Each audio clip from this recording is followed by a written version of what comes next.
This is the Board of Education regular business meeting for which adequate notice under the Open Public Meetings Law was provided by written notice on April 26, 2007 to the Courier News, the Echo Sentinel, the Reporter of the Star Ledger, and the Clerk to the Borough of Watchung and the Townships of Long Hill and Warren.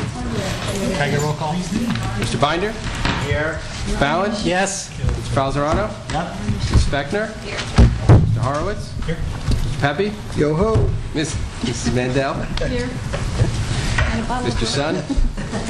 Dr. Yaggett? Here. Dr. Seeley? Here. Pledge allegiance.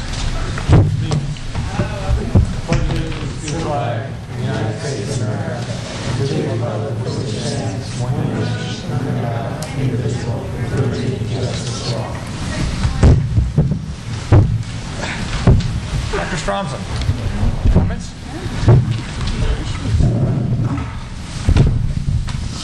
Good evening.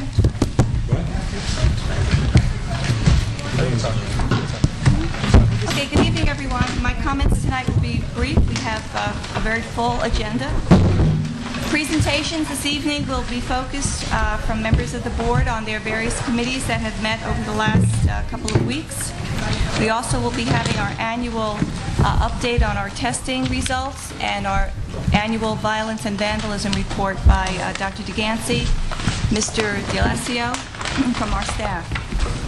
On October 6th, we had our open house tour of the hills, which was well attended. The student tour guides provided many people who came. I'm hearing between 50 and 60 people who came up that day for the event. Provided a nice tour of the new facility, and we're looking forward to the November 4th open house, where we've invited some former teachers to attend, and we'll get a sense of what our facility looks like now. The Watchung Hills Foundation for Athletics is hosting their golf outing and dinner at Twin Brooks on October 22nd, so please come if you can and see the website for details. Thank you. Thank you. I have two things. One is I included in your package, actually it's two pieces, one of which was a letter from Dr. Skrilla that outlined our training requirements and education requirements for the new school district accountability law, which we also refer to as CUSAC. In there, if you go down to the bottom of that page, you'll find out that there's a discussion there, which is what I was looking for, which is what do you have to do if you're experienced board members. There's nobody who's sitting here at this table who doesn't have a training obligation this year. Okay, so take a look at it and let's see how we can try to fill those things in. So basically, it doesn't much matter whether you're a first-time member or whether you've been here. You have a training requirement, and we're going to have to show evidence of training when the time comes. Secondly, I think it's in your package. We have a request from the New Jersey School Board Association Delegate Assembly for us to have somebody there. Actually, all boards are being requested to attend. I don't believe we had a volunteer when we assigned committees earlier on this year. I would like if we haven't, I'd like to see if we can get a volunteer now, and we can then make sure that somebody's going to actually attend this for us. Anybody want to volunteer for the New Jersey School Board Association meetings? When you say in school, volunteer, you'll be assigned. I can't tell you now, but it's a chance, because I am the Green Book representative, and it is an alternate, though, so I may be at the meeting anyway. Okay. But I can't tell you for sure. Thank you for volunteering. But I think Eric was the one last time volunteering. I spoke very highly of it. He thought it was a great idea. Well, thank you for volunteering, Eric, also. Did I say it? You don't have to say anything. I forget which. You did go last time, didn't you? Who went the last time? We didn't have a representative last time. You didn't? I think you were going to go. Who can I get, Jerry? If you're going to go, if you let us know, then you can be our representative also at that time. I got to tell you though, for those who've not done it, it is something it's really worth attending, because you do get a good representation of other boards throughout the state, and you do have breakfast with them. You do sit and talk about issues in their districts, and there's a good opportunity to meet people and share experiences and hear what's going on outside our world. The meeting You'll go? Thank you for raising your back hand to- and volunteering. No, I wanted to go back to the prior topic when you get finished with this one. Okay. You get them out. Anybody else want to volunteer? The meeting is on, the semi-annual delegate assembly meeting is on November the 17th. We need to, I believe, notify them as to who we plan to be sending soon. So Jerry, have you been sent in already for Greenbrook? I'll find out next week. All right, if you'd let me know, or let Dina know so she can put your name in. Okay, I appreciate it. All right. Bernie, you want to go back to the prior? Yeah, the way I read it was that only first-time members of the board have to do it during the third year. If you've been on the board before, then you do not need to do it in your third year. Yes. Read the second paragraph of the, it says, in the second and third year of their first term in office, board members must attend training on school district governance. So that's second and third year, right? Of them.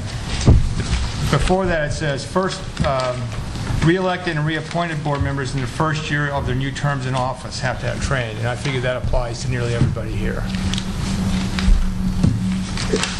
Is it, I think, but it says first term in office. So this is first year of their new term in office. Okay, we'll go through it later, but I think old-timers who are in the third year don't have to do anything. You know, my understanding is totally what Paul said, that everybody must go this year. Everybody. Then I it's can't the way it's find the written. paper you're talking We'll get legal advice, so this is the thing. about. I'm living down. I'm not kind of a lawyer on this topic, okay? We can figure this one out. Here, she can't. Can you take any of these courses, or are there certain ones you have to take? Like in this packet, do you know? No, the first time it's a QSAC training course. It's What? First time it's specific and it's QSAC training, and that's what NJS got approval for. So it's specifically on QSAC. Is that in this packet, or is it separate? There's a whole list of dates that are provided. I have the list of dates if nobody else does. It's going to be done throughout the state. If you go into convention, it's going to be offered the third day of convention on a Friday morning as well. I think it's filled. That one's filled? 500 people. It's overfilled already? I think it's filled, yeah. You probably walk in and get show up. I thought I saw a notice that came out from their email distribution that said that. I think we passed that list out the last Why don't we resend it out? Let's get the list of the dates and we resend it. We send it out, but we'll send it again. Okay, Peter? I made a suggestion to Tim today that if in fact this is required for all of us, that it might make sense that maybe we, together with the sending districts, pick some Saturday morning or some weekday evening, all get together here in one place and have that Gwen Thornton or somebody from NJSBA just come and give it to us at once, rather than have her come to meetings. We may be able to, instead of us going all over the state to attend this training at inconvenient times, if we can team up with our sending districts and do this, we might both save money and get it done more conveniently for us. Can you do it online? I don't think so, but I don't Even know. with law, even with the continuing legal education, you can do it online. That would make a lot of sense, Rob. Yeah, I don't think they're that advanced yet. I think it's like an hour, what they're talking about is an hour and a half duration type course, so. We'll find out the specific dates, but I think, Peter, why don't we find out if we can do something with Gwen or whoever from NJSBA who could maybe come in and do a hour and a half training for us, and we'd do all in one day. If we were gluttons for punishment, we could do it before the regular meeting. Good suggestion. Well, I'll show up at 5. Good thing we're not. Well, then I would probably make the meeting shorter. Probably would. Yep, probably would. Moving on. Tim, business administrator's comments? Just a couple, I'll be brief as well. The auditors are finishing up. And I don't want to jinx it, but they seem to be happy at the moment, so that's a good sign. I think this week they'll be completely finished. We had our training, Systems 3000 training for the budget. The administrators and some of the secretaries were there, and that went very well, and that's one of the new processes we're going to use in budget prep. So we're starting to kick that off for 08-09. That's it. Thank you. Just keep the auditors happy. Wait. Serving good Try. coffee. Dr. DeGansey, principal's comments. Our class of 2008, our graduating class, those who needed to, finished up the HSPAs last week for the makeup, and all went well with that one.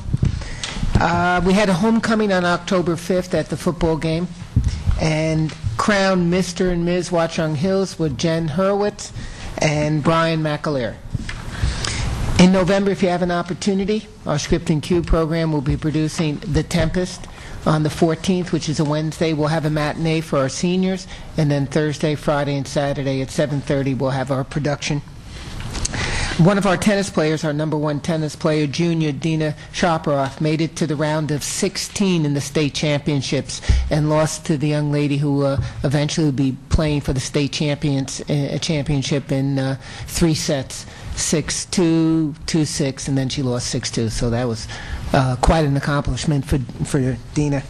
And our peers and our all-student council representatives were the students who helped out in the October 6th walkabout, and we'll be doing the same on November 4th when we have the open house for people in our community.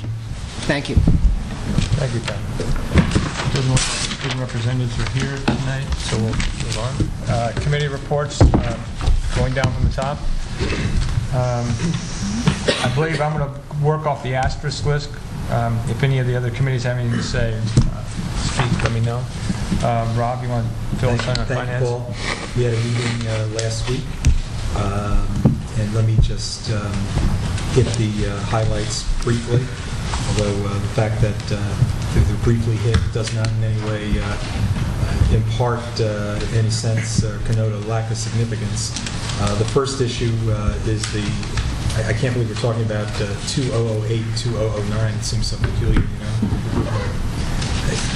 But for our budget, and with Fran and Tim, we shared a sentiment, Finance Committee, that we are looking to see a range of what a 5 to 6% increase in the operating expenditures would look like. And we recognize really 3 areas that we have essentially very little control over.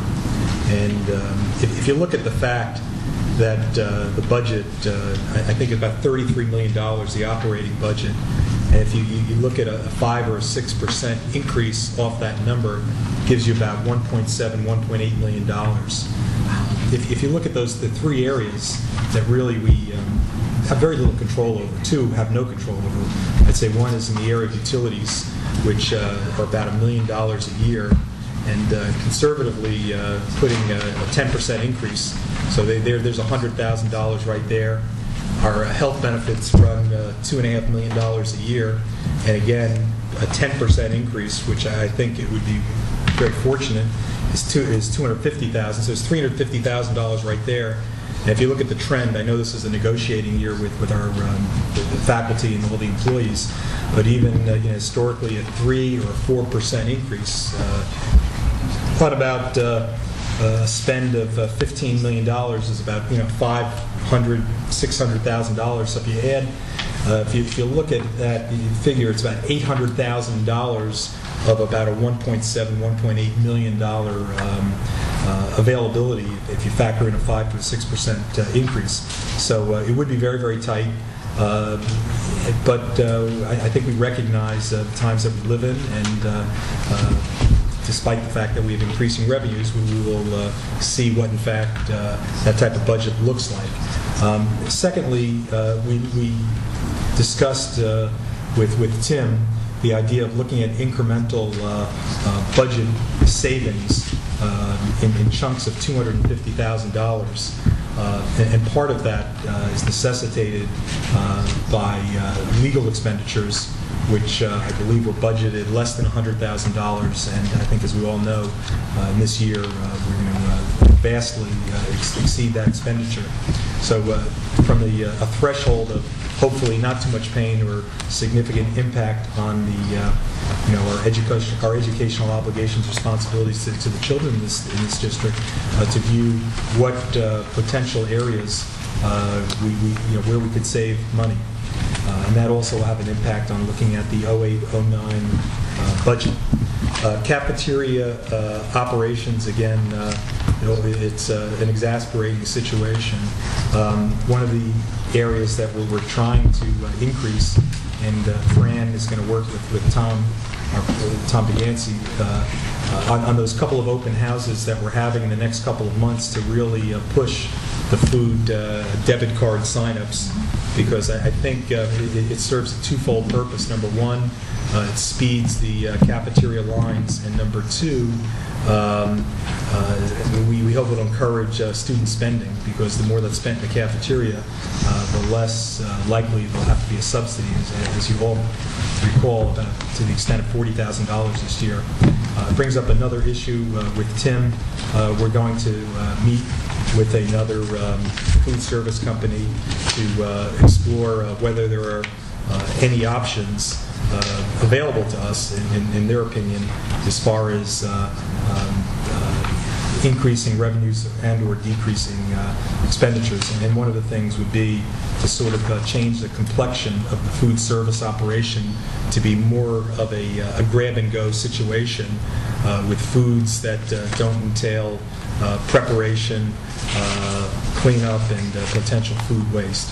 More in the order of, if you get into an oboe pan, of course, a Panera's, where the sandwiches, the salads, the fruits, the vegetables, whatever it is pre-made, and move the line quicker. So that's just in the really beginning, even pre-beginning stages. It's a thought at this point.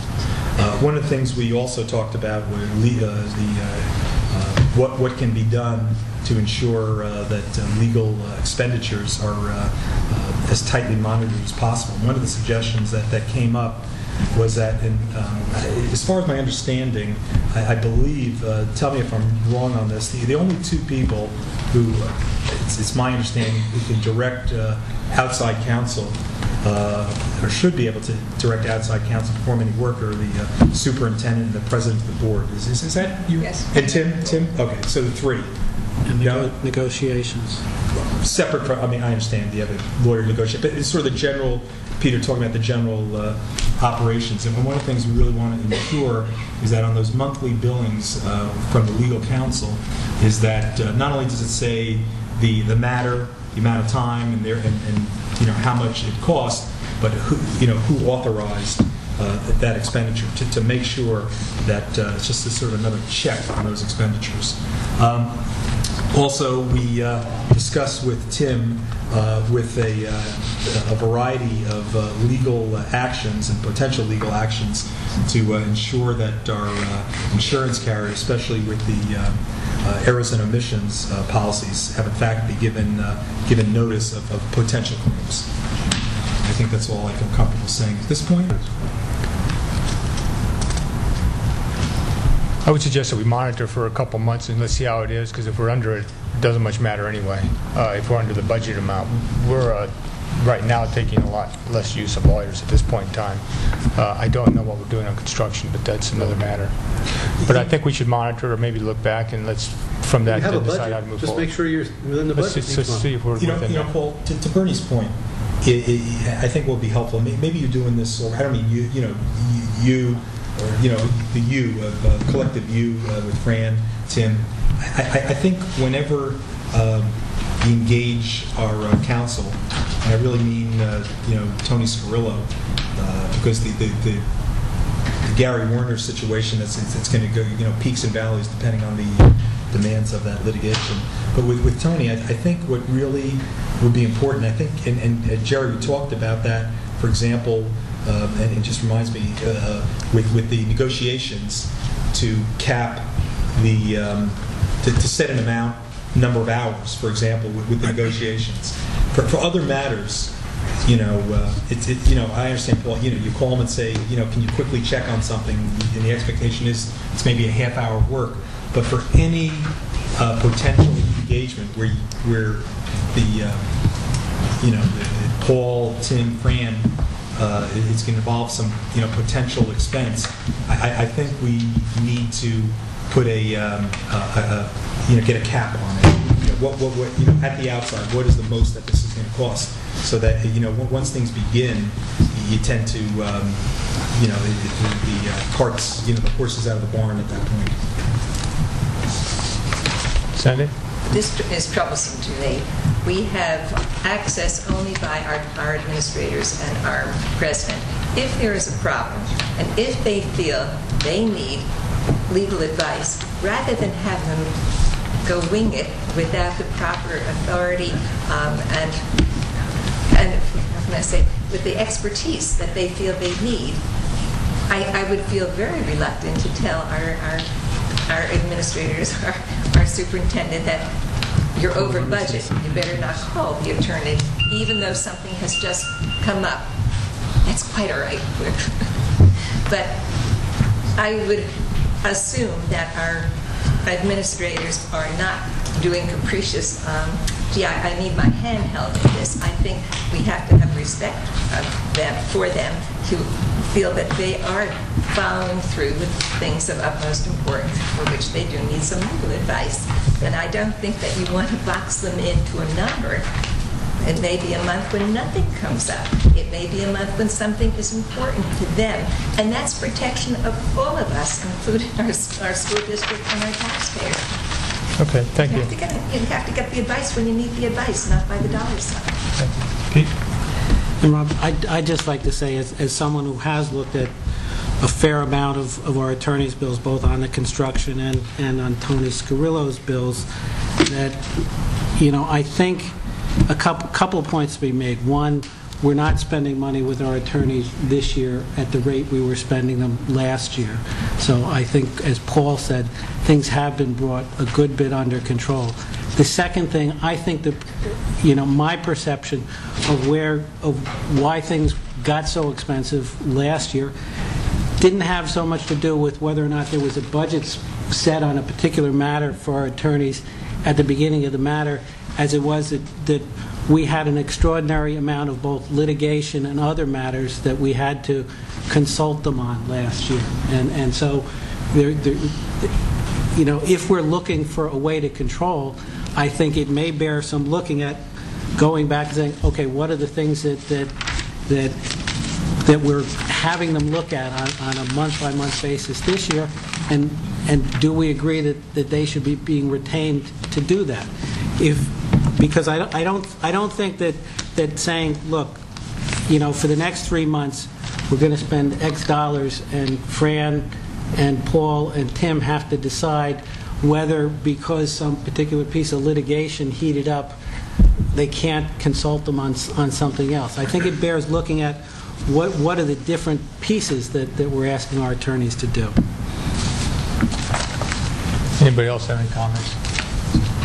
I strongly recommend that we look at what we've spent in the last 3 or 4 months. Let's then from that decide how we want to proceed forward. I think in the absence of that information, I'd like not to make a decision now as to what we're going to do, because I don't really know. I actually personally think we're not spending that much money. Maybe it would just be helpful, Paul. Rob, I would say maybe it would just be helpful, on a monthly basis to show, for example, September 06.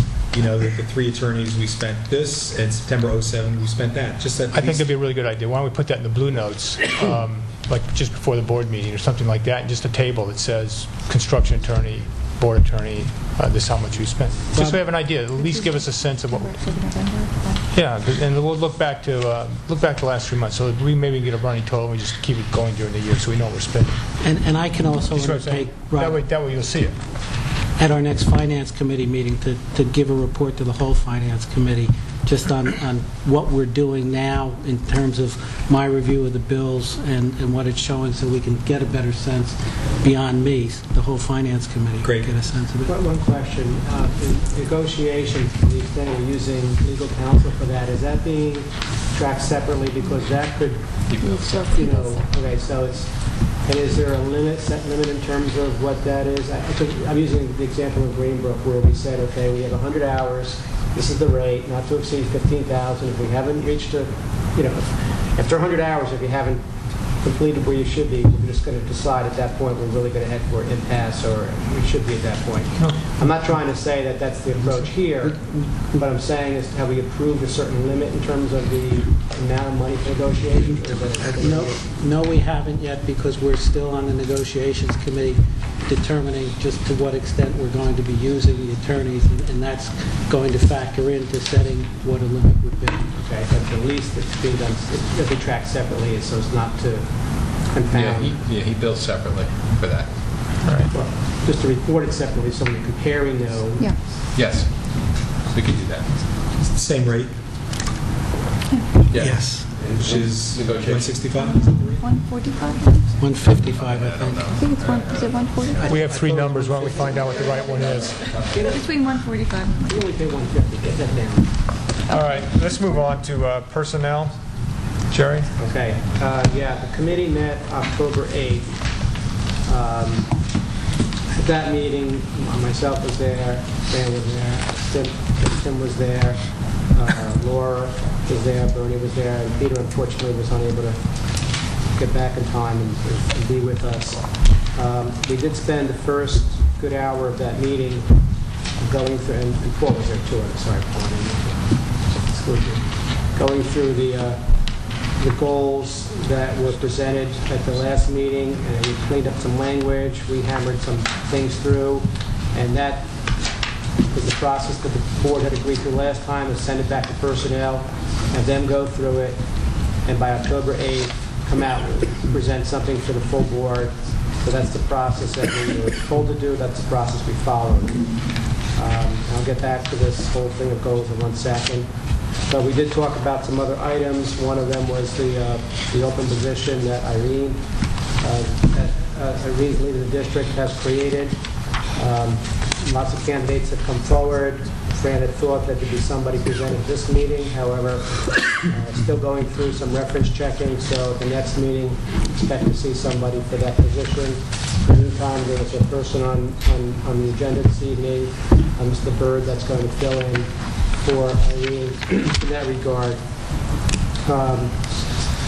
The other items have been posted that we've talked about, and Tim had presented us with a very good document as far as the description of the Director of Operations and Auxiliary Services.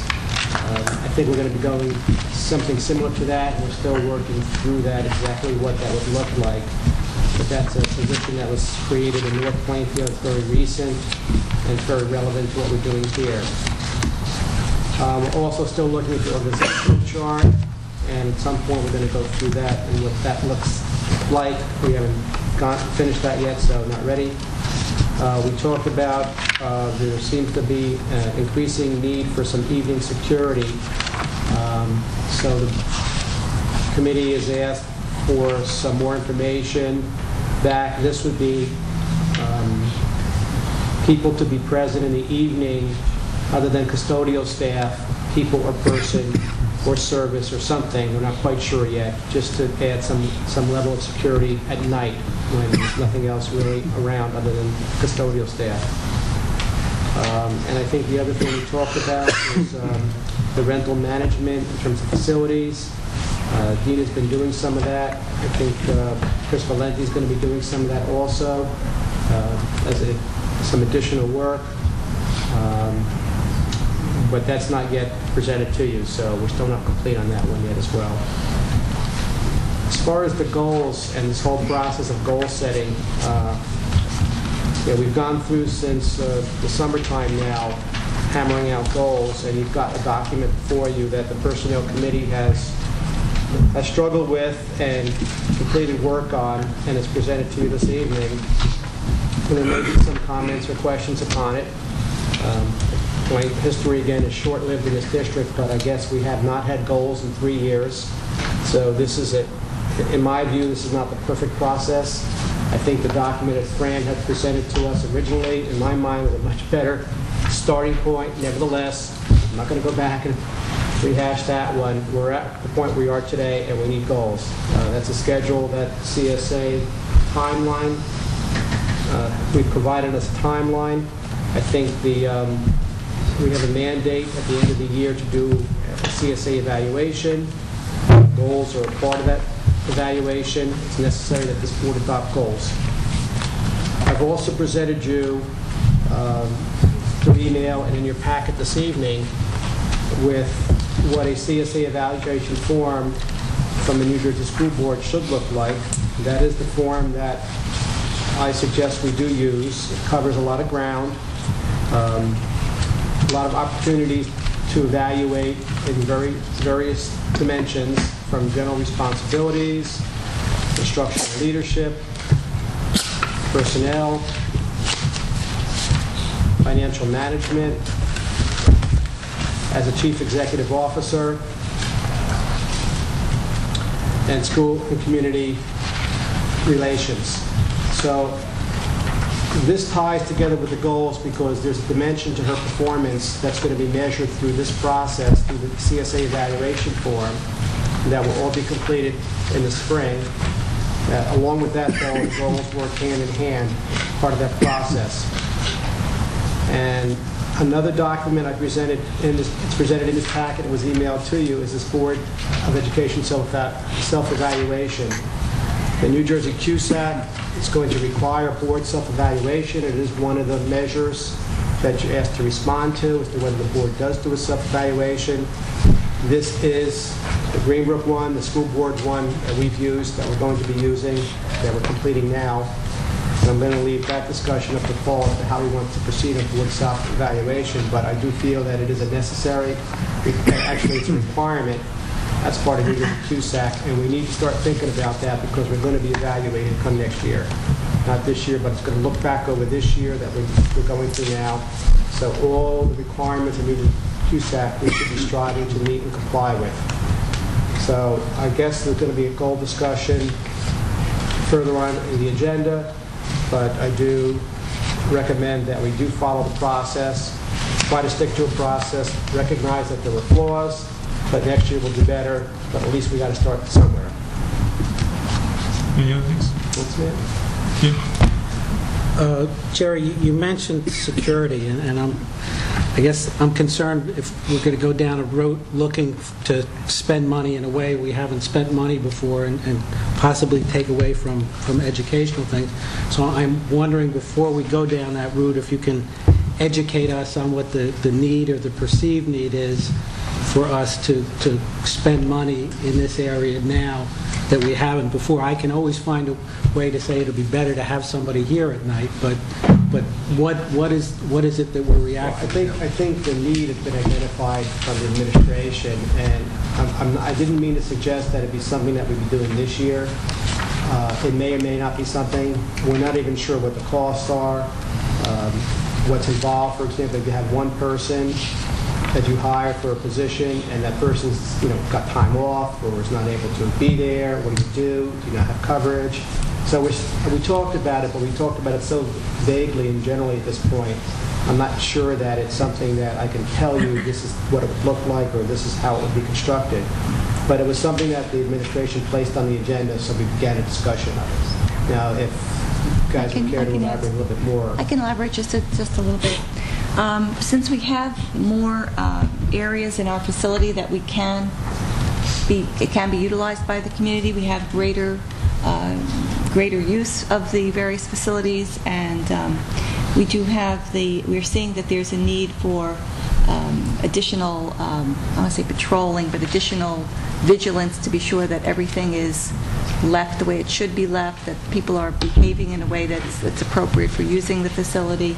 And we just put it out on the table so that we want the board to be aware that we anticipate that as the facility is used more and more by more groups of people, that we do have this need for extra security services in the building in the evening. Okay, thank you. Any other questions of Jerry at this time? We had our student representatives join us, so before we go any further into the rest of the committees, we could just take a bit of a left turn, and Dr. Hanson, maybe you could introduce them to us so we all know who we're going to be speaking with for the rest of the year. It would give me a pleasure to do that. To my immediate left is Dan Nugent, and to his left is Russ Berger, both members and representatives of the All-Student Council. Okay, thank you. Welcome. Welcome very much. We look forward to your active participation. The student representatives last year had, on a number of occasions, presented information and ideas to us, some of which we were actually able to act on during the year. I think if I recall correctly, some of it had to do around the food services and the cafeteria, so whether you like it or not, one of your assignments from now on is to actually eat in the cafeteria. No, but you can actually help us out in terms of information, what's going on from a student's perspective. So thank you and welcome. Appreciate your time. Do you have any questions? Or comments? Any comments at this time? Just listening. We do ask you, by the way, just so you know it, the way this works is that people here normally have a chance, an opportunity to speak, and you'll be given a chance to speak at every board meeting also at the beginning, just like all the other board members are at this point in time. Okay? So you might want to think about it in advance of getting here. Okay? All right. If you have any questions, give me a holler or write me a note or ask any of the other board members. Okay? Or Welcome. superintendent. Or ask the superintendent. I have an easy question. Ask Tim. Huh? Are you Kyle and Trent Selig's dad? Yes, I am. That's it. That was my question. All right. Is there something else you want me to tell me? Maybe later. It'll be their Not for first public report. consumption, huh? I'll write you a note if necessary. Okay. Just keep a good eye on it. No. If we could move on, then, again, thank you very much. If we could move on to negotiations. Okay, just, I'll try and be brief. We did have the initial ground rule setting meeting with the Watchung Hills Regional Education Association last Thursday. Got pretty much there. There are a few more items still to be ironed out, and we anticipate doing that in some direct discussions I'll be having with Jim Carden, their representative. We are scheduled to exchange proposals with them for the new contract on December 11th. Prior to that, and hopefully not this week, but if we can do it sometime next week, we'll be sitting down with Dr. Stromsland and Tim Sties to get their input on the changes they're looking for in the contract so that we can then formulate something, come back to you in time to discuss it at both November board meetings before we're presenting proposals to the teachers union. The second thing that I wanted to mention is I did speak with the PSA negotiator today, who is Mike DeLesio, and we have agreed that we're going to go forward with those negotiations as well, not put them off until after the teacher negotiations are done. They're really on a separate track, and we'll schedule time to take care of that as well. Thank you. Who is the NJEA representative that they have? It's Liz Casagrande. She works, she's a state person. Yeah, she's the UNICEF rep. She's one of many state people. She's the one assigned to this district. Just out of, maybe just Yeah. in terms of informational purposes, the Greenbrook, we found out the person representing the other side, education, is Brian Perry. Yep, and he's doing that. That's part of his training. That should be proof for each state. Part of his Okay. training program. Okay, great. Thank you. Any other questions on negotiations? Okay, can we go on to buildings and grounds? Okay, Luke? sounds good. All right, we met last week, went over a number of issues. The pit lift, the calculations were done, they were still being submitted to DCA. Most of this stuff was in your blue notes. Cabot's still here working, some days not. There's still a number of issues. That payment will not be made until our attorneys are satisfied the work has been completed. They did excavate if the south side of the building where we were concerned about a possible leak in the hydrant loop, and they uncovered the fitting that they thought was leaking. They can't find any substantial leak, but while they dug it up, they found out that it was backfilled improperly, and that the settlement in the driveway could be from that poor soil containment in that area. So Don took pictures, sent out soil samples, and is putting together a report on that.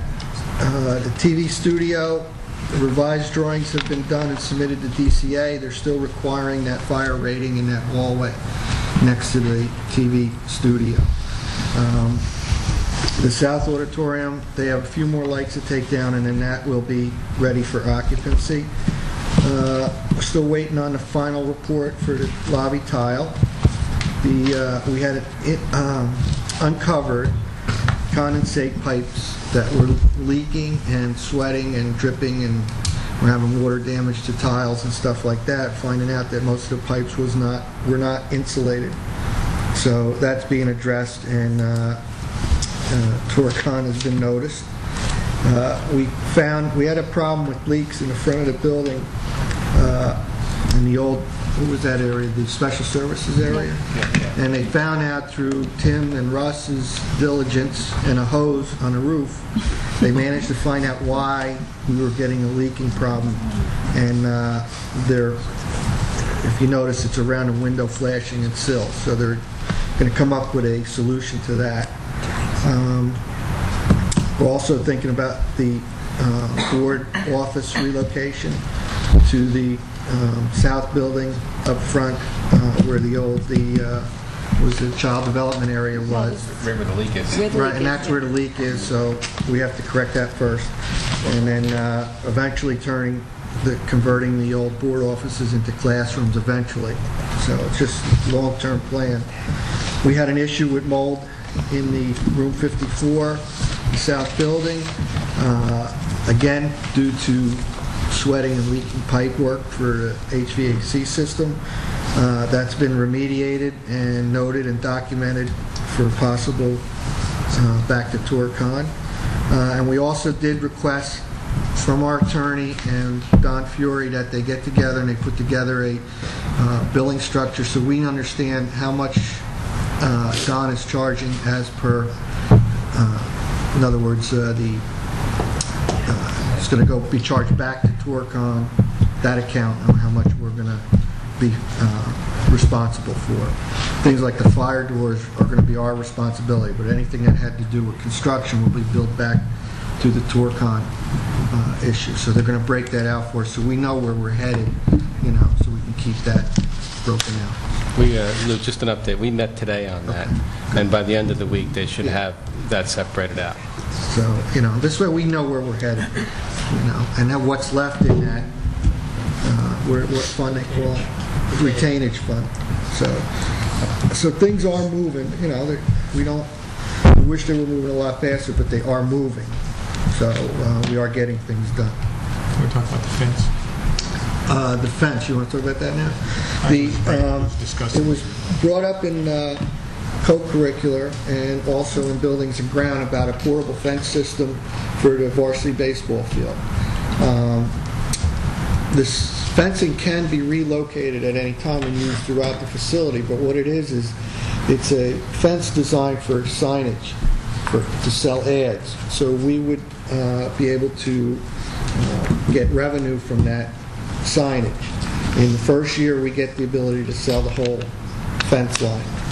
The second year, we get 4 panels, and then every year after. If the company does not sell out the fence, then we get the opportunity to sell a spot. So we're guaranteed $500 a year, guaranteed, no cost for the fence, and it's a sports fence, so if a child's going backwards to catch a fly ball and they hit the fence is on springs and just drops down, and the child can't get hurt. Right now we're using a green background fence that uses storm and snow fence supports. There are stakes or rods that go in the ground, and they can be a severe hazard if they go through one of those. If they're just going through the green fence, it's not an issue, but if they hit one of those stakes, they're cut, impaled, This fencing is designed just... All right, we'll stay away from that one. This fencing is designed just for this use. And what's nice, it also can be lifted and put in a straight line for when they use the field for soccer in the other months. So we get a full usage out of that fence line. So it's a home run. It doesn't cost us a dime. we enter into a 5-year agreement with the fence company, and at the end of that time, we can either buy the fence for $2,500, okay, or they can pick it up and take it away. So, or continue. Yes. My confusion with that is that's from the second to the fifth year, I guess the school gets to keep 4 of the panels that they Right. And then 4 out of how many do they anticipate? There was, how many? 40 some odd panels on the fence. Okay. 40 panels? So we get 4, we can sell them for whatever we decide. We get the whole Okay. first year, though. We The get first year, we get the whole thing. first year. And then You the have to second sell year. them the first year, or do they? No, we So have- they don't do the marketing the first year. They do the marketing the subsequent years when it goes into their pocket. They'll supply you with all the paperwork and all the advertisement issues that you would present to a prospective customer. The individual that did the negotiations for the fence is does this for a living. He's a CFO for Omnicom, and will be very helpful to us in terms of getting. But Getting 40 subscribers. the potential It's great. is there also, because if this works out well, we also have the girls' fields down below. We could ditto the same thing because we use it for lacrosse and stuff down there. So if this works out, we can then continue to add on to it in other Versus the other fence places. cost. It was 15,000 or something. 15,000. Yeah, about 55. Upright, if you bought it upright. If you went to Right. the store and bought it, it's Yep. $15,000 Yep. installed. Yeah, So there are 40 panels, 40. and we keep the fees for year 1, Yep. and then he gets them in 2 through 5. We get 4. Whatever panels they don't sell out, then we can have opportunity to. And we get a percentage of A the... percentage of the sales on the fence. So, So what are these? Go ahead, go ahead, go ahead. What do these panels typically rent for a year that you, in your experience, and what Well, Little in League Long- fields or in I Long don't Hill, know. we were getting, the first year was $250. Every year after that was $150. All right, and the first year covered the cost of the banner, and they were just vinyl and hung on the side of a fence with tie wraps. So it's up to you and what you want to do as far as how many you want to go, what kind of fee schedule you want to structure. Do you want to do a long term? Do you want to do a 5-year term, 1-year term? You can do things like that, offer them different packages. So, but this is a start, and it's a 5-year venture we'd enter into with this company. Would you have a different rental for the fall girls soccer than you would for the spring? Well, it'd be varsity? year-round. You wouldn't change the panels out for seasons. It would be the year-round. So if you sold them on June 1st, the following June 1st, that would be the year. I think we could. Our set 4 the terms panels, up. we could do whatever we want, but I think theirs, when they sell them, is going to be a year, Yeah, trying to do national. national He's advertising. got 36 panels. We have 4 of them. Right. What a deal. So listen, in theory is if he's real good, he's going to gross like $400,000 for a fence that cost him $15,000, right? I think you're I off don't by know, I can do 10 the math. Well, by 10 what? factor.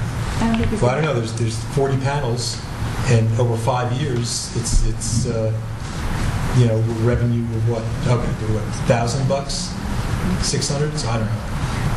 About that. So okay, so if he's a genius and really smart, he grosses $50,000. Cost him $15,000. Well, the reason- We're not such geniuses in doing this, so we get a free fence and then he picks a up couple your- $1,000 a panels, right? Is that sort of the way you look at it? That's the way it seems to boil down. And the people that we get for the first year, he just picks them up for the years 2 through 5.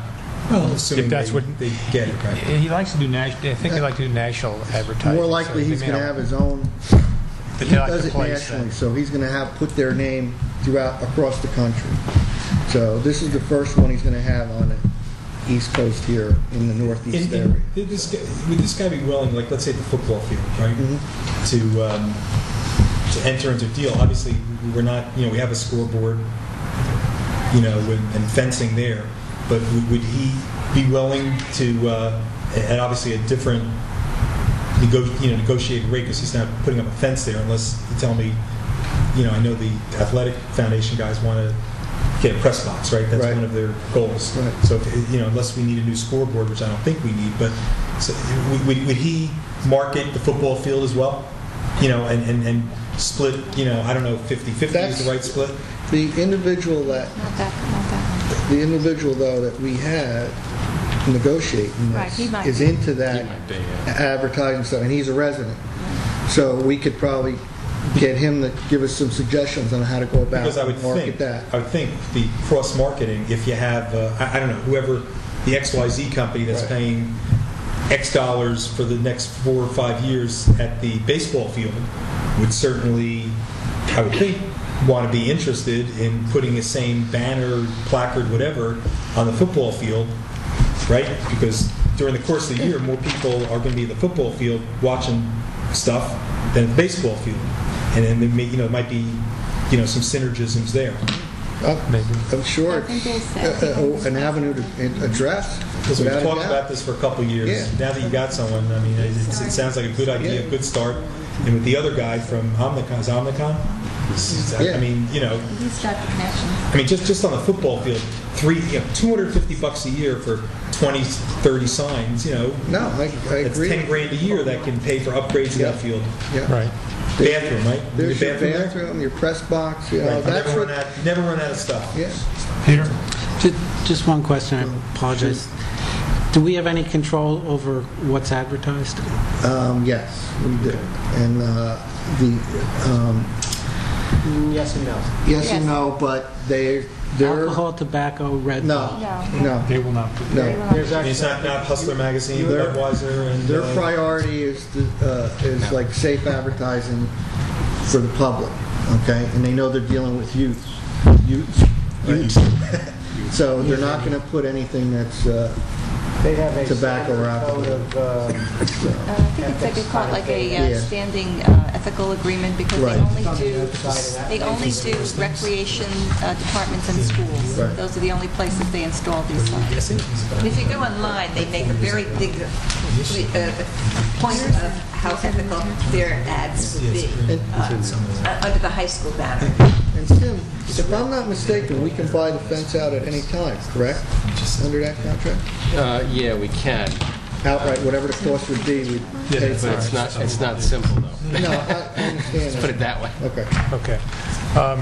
Sounds like you need a committee to do a little more study, a lot of questions that I don't think we need.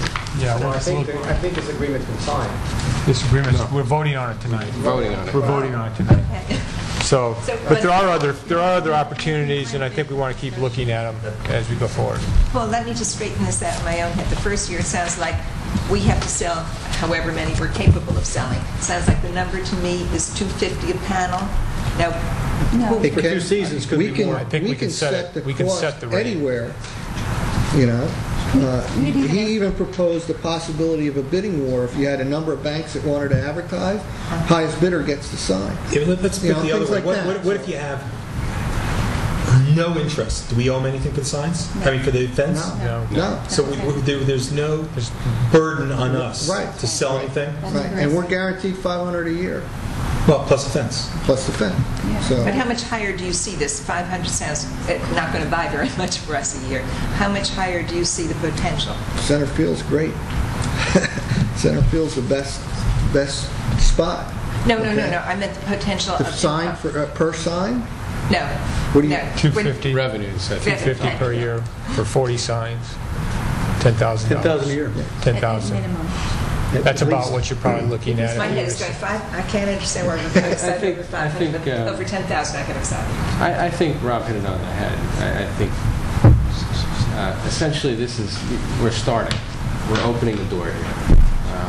It's something that not only this board, but I know a lot of boards are, as we're all seeking other sources of revenues to help fund our programs, this is a start. It's something that could be larger. And the football field certainly is a good idea. Can we do a 5-year contract? And you'd have PNC football Yes. field. We can do a 5-year contract? Yeah, that We got a legal opinion on that. I was going to say, we were talking about legal fees before. Well, we did get a legal fee on a legal And opinion the on that. contract was reviewed by a The legal policy And a fee to tonight go has ahead. 5 years in it for corporate sponsorships, too. Yeah. And Sandy, like the local Little League, I've been doing that for 20 years now. No, not Okay, so I'm I'm a lifer there. So originally they got me for $250, and then it's $150 a year. So that it's long term, and that's what you like. So you're putting a sign on this field? Why not? I spent enough time on Yeah, it. his rate, he gets a special elevated rate, 500 a year. If we See, approve, from just a friend. Can we I move assume on? it if we doesn't approve this, have to be when would corporate. the actual the fences show up? I'm sorry? If we approve this tonight, when would the fences show up? I would have to get back to you and let you know the exact. Because I want to know when you got to start selling advertising, because I don't think that's going to be a very simple, quick thing, and you want that to be there as soon as the fences are there, or pretty close to when it's going to be, so somehow you need to get Yeah, all my that. understanding is that there is not a long turnaround time in making the fence, the ad for the fence. It's very quick. Can we take the rest of the discussion on the fence out of this meeting Okay. and move on? All right, come in. We will have another, there is a motion on this, so if you have other questions, think of between now and then, we can come back to it, okay? If we could move on, are there any other, there are other committees, curriculum, co-curricular, policy, and regulation, community business relations, 50th anniversary. Anybody have any comments from those committees? Okay. Why don't we move on then to the violence and vandalism report? Dr. Gansett? Thank you, Mr. Seelig. Every year, we're required by law to look at in-house all of the activities that occur over the year that are of a violence and vandalism nature. And in July of the year, at the end of the year, file a report with the state.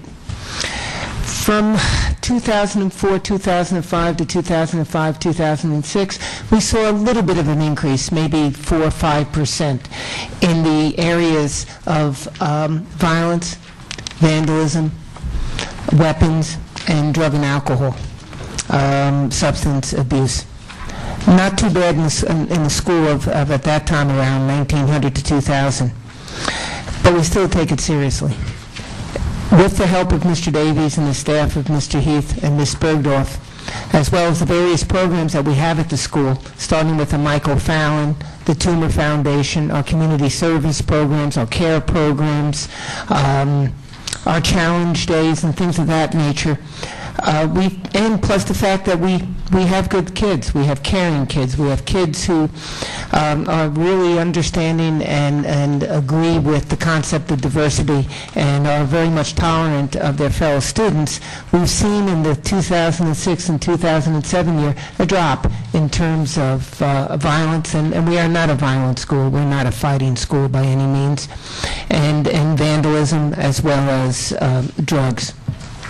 So we have a lot of good things going on here, and in large measure because I think our VPs and as well as our security staff knows our kids, our teachers certainly do, and within a Minnesota minute, if there's an issue, we find out and respond to it in a very proactive manner. Questions? I don't see damage to the vice principal's car. Not the principal's car. Thank you, Dr. Seelig. Okay, thank you. With that, if we can move on to the, you want to introduce the annual district testing report?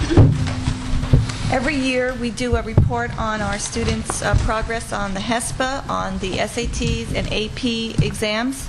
And this evening, Michael D'Alessio, our math and business education department supervisor, and our principal, Dr. DeGancy, will report out on this data.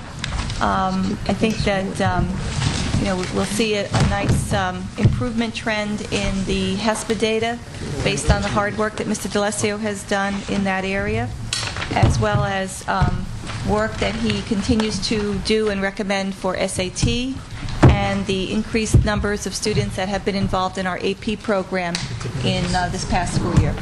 So, Mr. D'Alessio, please start with the HESPA. All right, thank you again for having me this evening. First, I'd like to talk about just a little bit of the history that we have on our HESPA results. I've come to board meetings probably 3 years now to talk about these results, and I'm happy to say that right now I think that we've kind of conquered this monster a bit for the students of Watchung Hills. In our both language arts and mathematics, just for background, 11th graders in the state of New Jersey are required to take a test in both mathematics and language arts. and they're required to achieve benchmark passing standards according to the NCLB Act, New Jersey No Child Left Behind Act. And since we're a small district, when you look at our subgroups, the subgroups we usually look at are our special education subgroup, our English as a second language subgroup, our total population, and so forth. So this is data from 2005 to 2006 based on percent passing of the test given in March of that particular junior year. And in the years past, the one subgroup we've really had to be careful with and look at is our special education subgroup.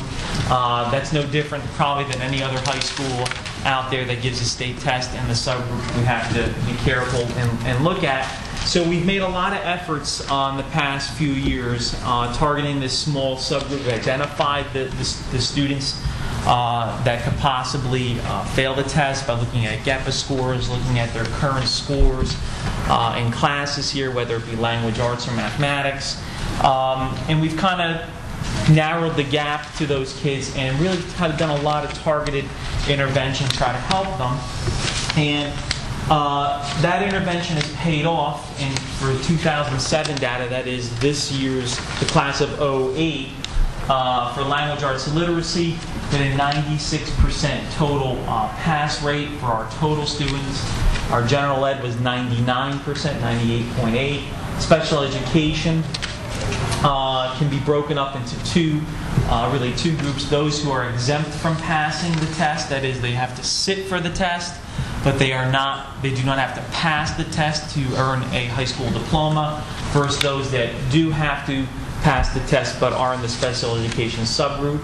And we've hit the benchmarks this year for language, arts, literacy. Yes. Just the one thing on the previous slide is meeting test requirements. Yes. 400%.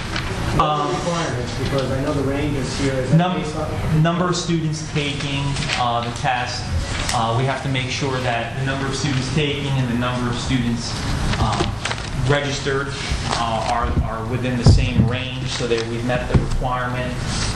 Tom, you put some of this together. Yeah, So, what Tom, that is, if kids did not, for whatever reason, gain the standard, did not pass the exam, which is in English and math, 200 or above, they have a process, a review process, where individually they're tested in their areas of weakness, and by March of their senior year, they're deemed acceptable, appropriate for passing. That's why this is all 100%.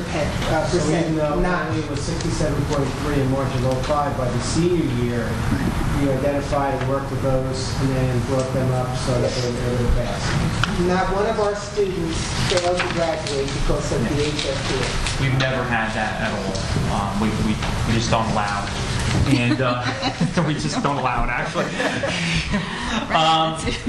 The state benchmark for language, arts, and literacy was 79% this year. You'll notice that the total special ed is being reported out as about 78%.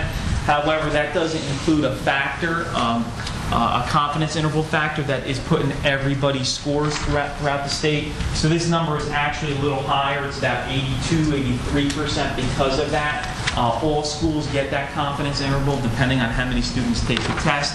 We have made the benchmark for special education, our special education subgroup in language, arts, and literacy this year. In fact, 96% of our total students have passed the test.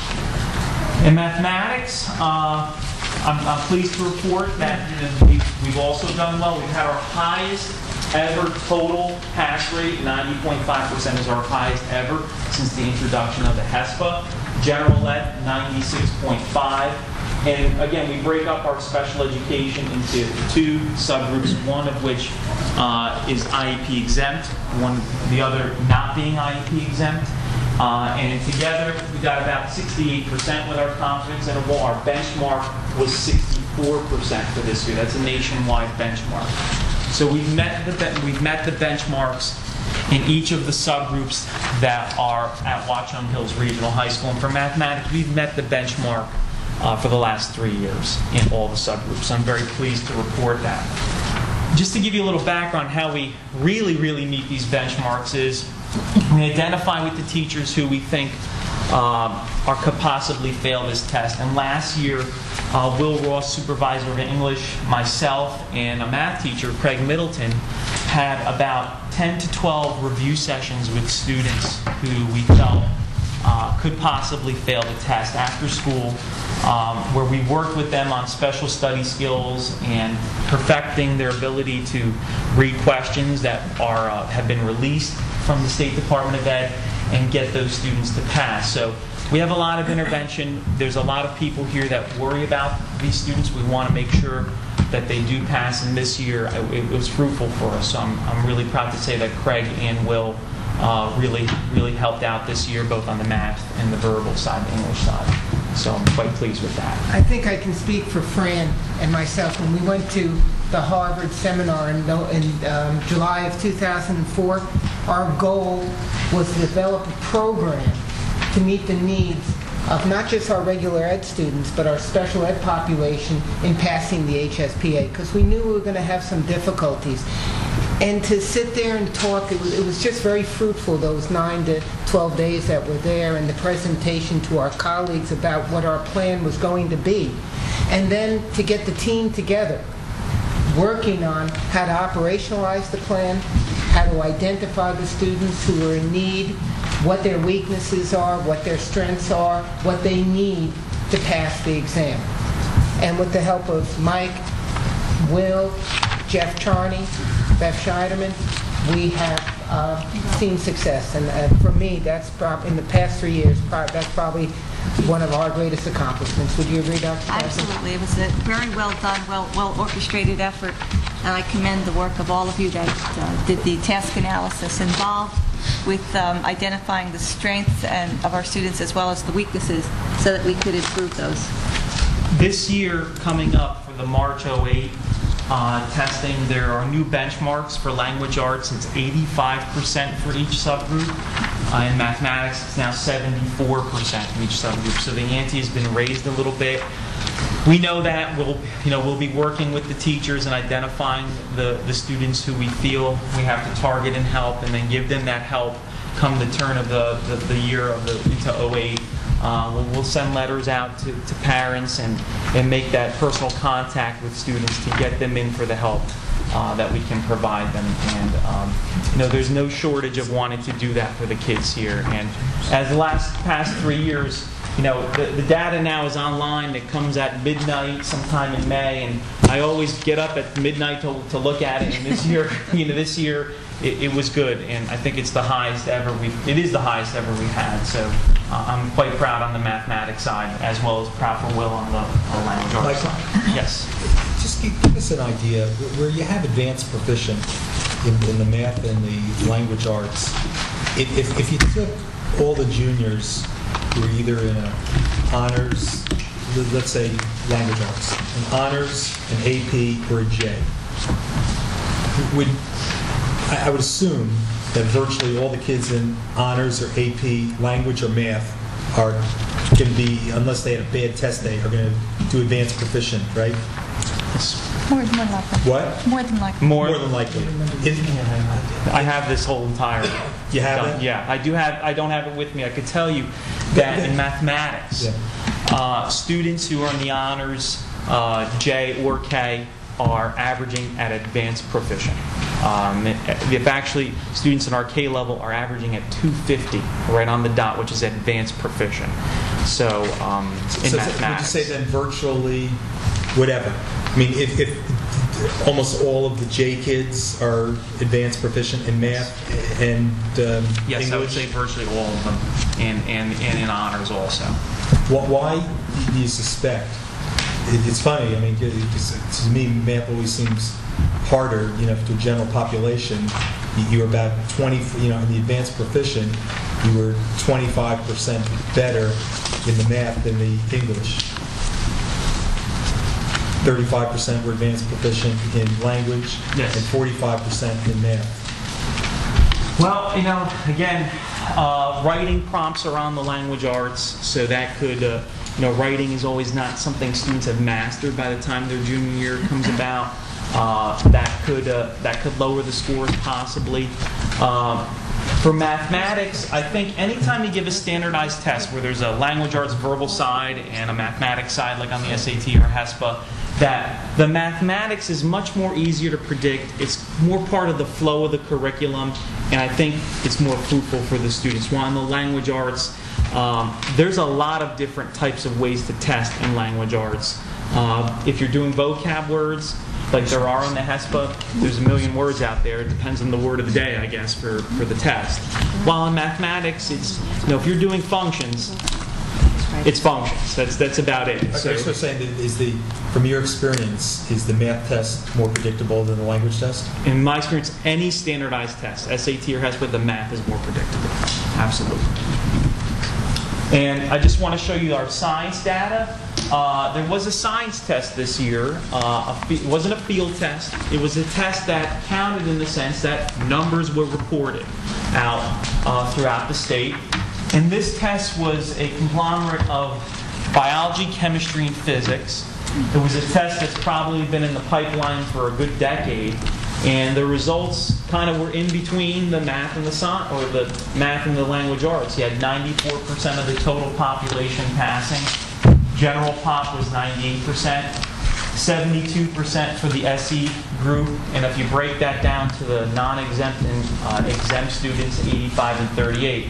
And as my friend from science, Jeff Charney, said when I showed him the numbers, he said, "Well, that's what I would have predicted." So that's what he said. So I trust him on that. And unfortunately, this was the first and last year of the science HESPA. There will be no science HESPA in the state of New Jersey anymore. So 10 years, 10, 12 years, Dr. DeGancy, of trying to get this test ready in the state. This was the last and first and last test for science. We've been working since 1994 in terms of our science curriculum, in terms of our preparation for the kids for this exam. It was in the pipeline for over 10 years. We got the exam, we received the scores, and we learned not too much later, and as you will learn in November, that this exam will go to the wayside as the state introduces a new exam for the coming year. That's and many schools have completely changed their sequence of courses where they've offered physics first to make sure kids get physics so that they could take this test, and now the test is no longer here. So sadly, no. I guess I'm happy for that. Now, Mike and I are going to tag team on this with our SATs. In your original package, you have the history of the SATs at Watchung Hills from 1957 through this current year. And we're not going to go all through all 50 years tonight, All right? 50, I didn't miss a year in there. We're going to keep right on moving. Right there, we just keep adding. For the past couple of years, we've added, of course, the writing component. And, as Mike points out, about an hour more of the exam. It used to be when we first took the exam, you went in for about 3 hours, what is a normal PSAT now, and finished the exam. Well, now a kid will start the exam around 7:30, 7:45, and get out about 12:30, 1:45 in the afternoon. So not only is it a test of knowledge and of the ability to work with that information, but it's also a test of endurance. This year, we had probably two key things to highlight. Number one, we had up to 95% of our kids take the exam. That's not bad. That's a fairly good number and a fairly high number. The number one state in America with the highest SATs is Iowa. Okay, they average over 600 in both the math and the verbal, and like a high 580 in the writing portion.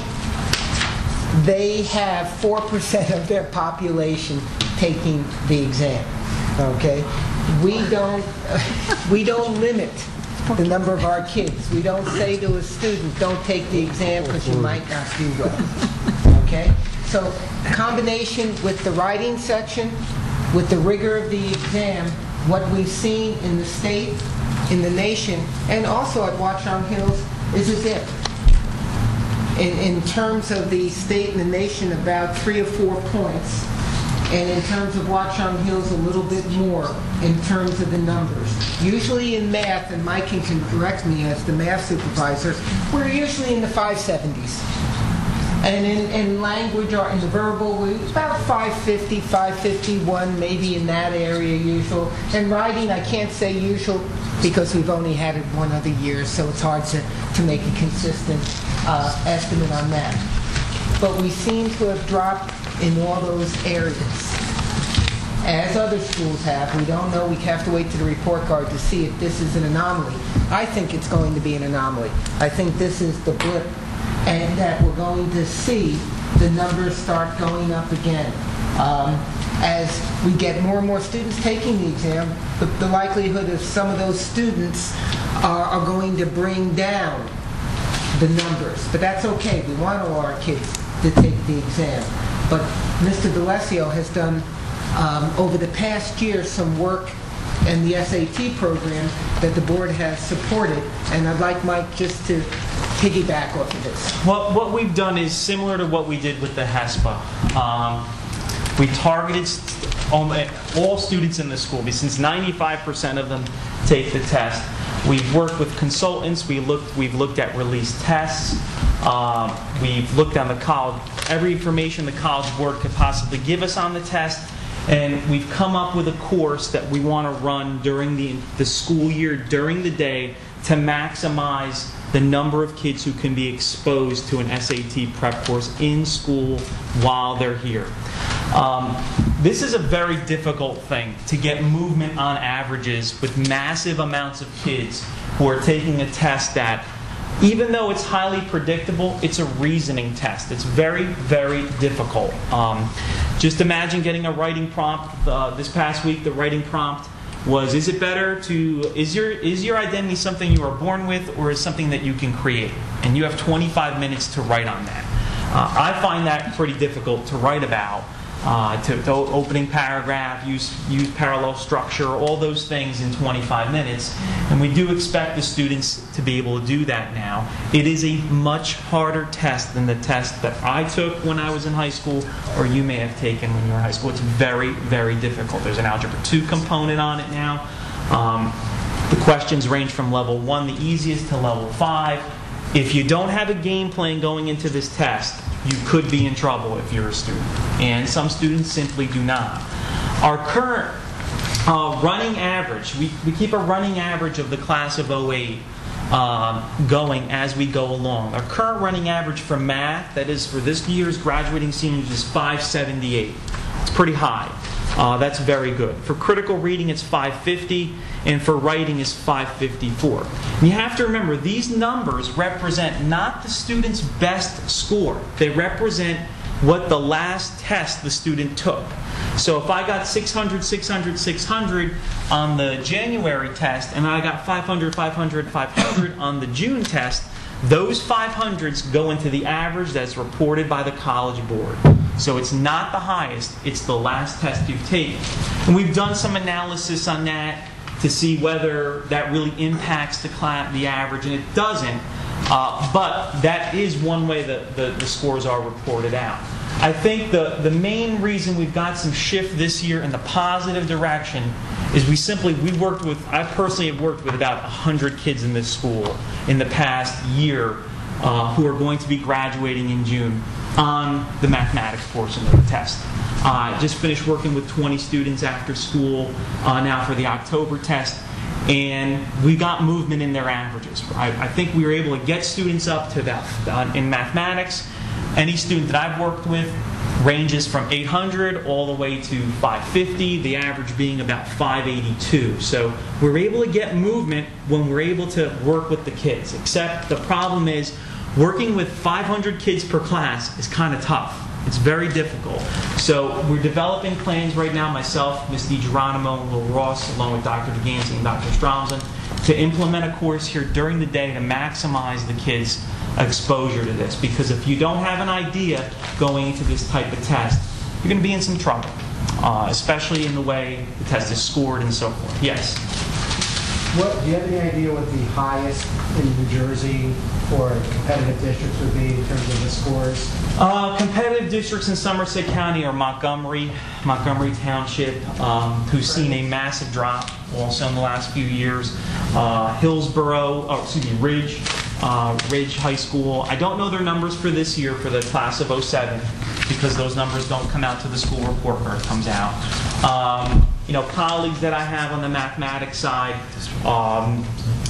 they don't really care too much about the SAT, I guess. They're really not too interested in it. They don't see it as bona fide curriculum sometimes. I see it as bona fide because that's what's used to measure kids into colleges. So we have to look and see. Everybody across the nation was shocked with how the scores changed in March `05 when the introduction of the writing component, longer verbal,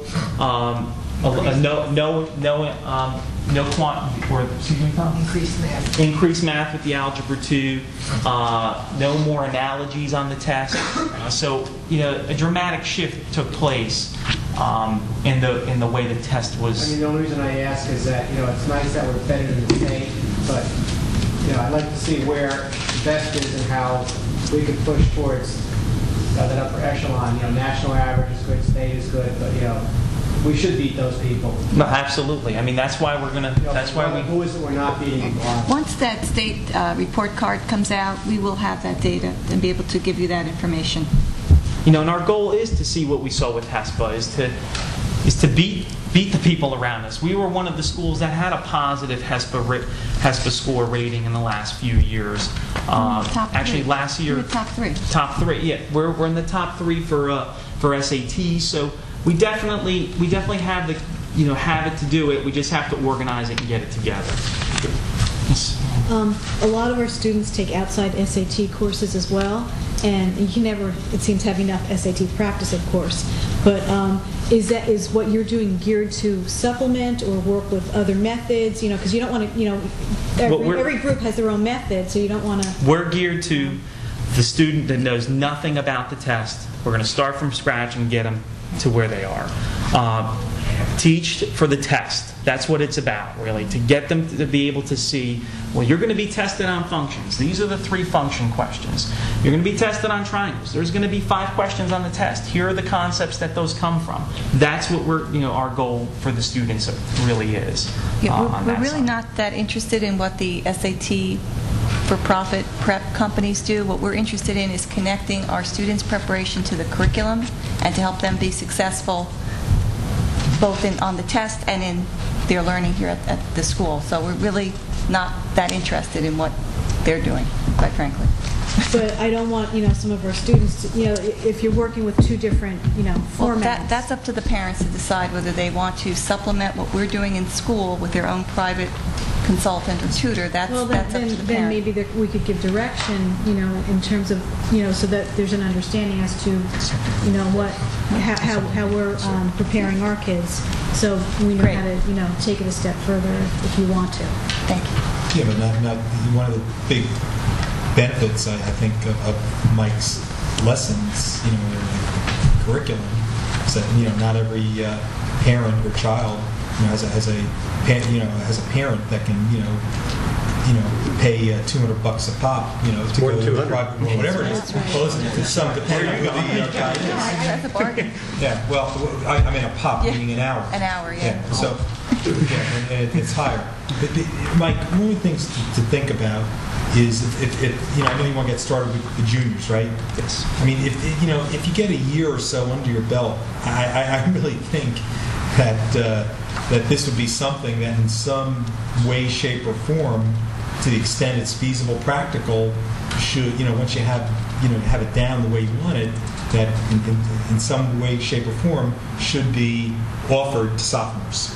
I mean, there's nothing like, exposure, experience a year before the test, because so much of it is the anxiety, butterflies, nerves, and so test anxiety is very, very. So, and if there's a way to start preparing the kids even earlier, because I mean, listen, the reality is, unfortunately, you could be a straight A 3-4 year kid at Watchung Hills High School, and when the competitive school looks at your SATs, a 3 hour, get your A average here, and you have 1,500 on the boards. It's measured. You can debate it all you want equally, and in some instances the SAT is even more weighted heavier. So I mean that's just we're not going to change that reality.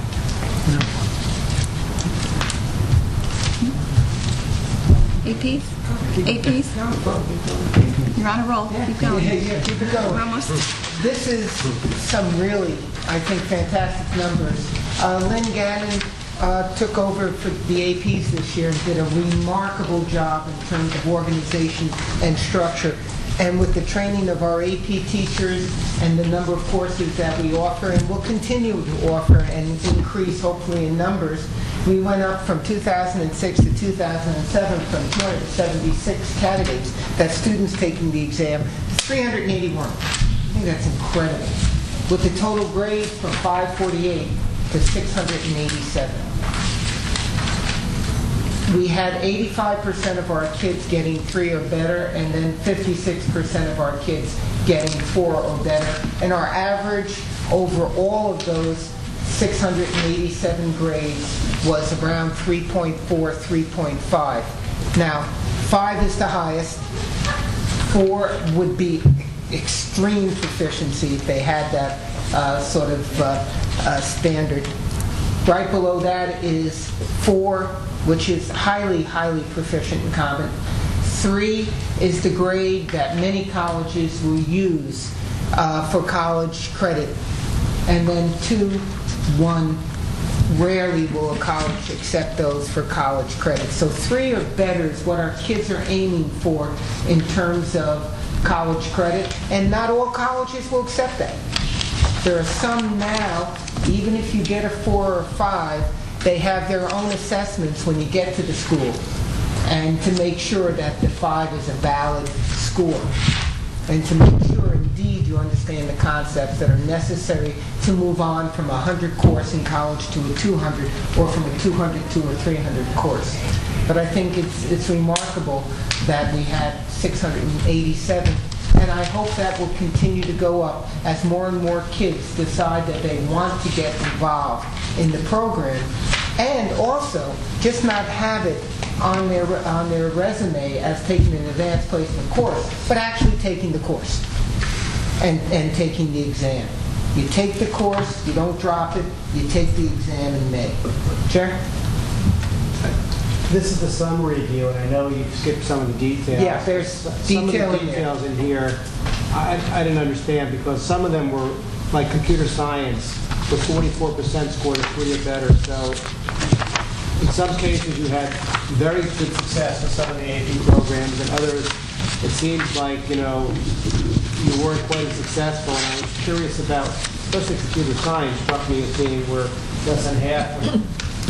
And if you remember the number in there, it's very, very small number of kids in that class. 10 were in the class, 9 took it, but still, of those 9, only less than half got, 4 of them got 3 or better.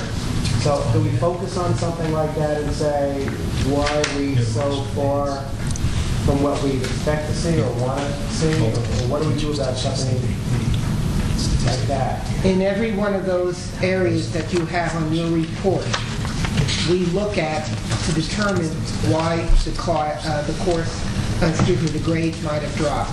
And in the case of computer science, we've talked with standing right to my left, Mr. D'Alessio, to determine, is it an anomaly or is it something to do, perhaps, who knows that day, maybe the kids weren't as qualified as the year before. It's very difficult to come to a determination regarding that. Tom? It's just very difficult. Tom? Yes, or Mike, either of you guys. So we see 85% got 3s or better, 56% got 4s or better. In the AP classes where you had more than one teacher teaching the class, did it, you know what I'm going to ask you, Mike, right? I know what you're asking. Well, without Mike finishing it, tell me, did if you had 2 or more teachers teaching each classes, were you pretty much at the 85 and 56 in each of those teachers? Or did, some teachers, I'll say, or her students, shine above, and some, were a little dimmer below those averages? I've lucked out in my department. I only have one teacher teaching it, so I've kind of lucked out there. Yeah, I think Tom could answer that for the... In some of the departments, when you have 2 or more teachers, and you have to take a look at the experience of the teachers, how long have they been doing the AP course? It's lucky when you can have one person who's taken it for 20 years. Well, like in English. Like in English, but then when he or she is no longer there, then there's a normal transition that just comes about from that change. Combine that with, for the first time in the English department, where we saw some changes there, our 11th grade, which was an AP course.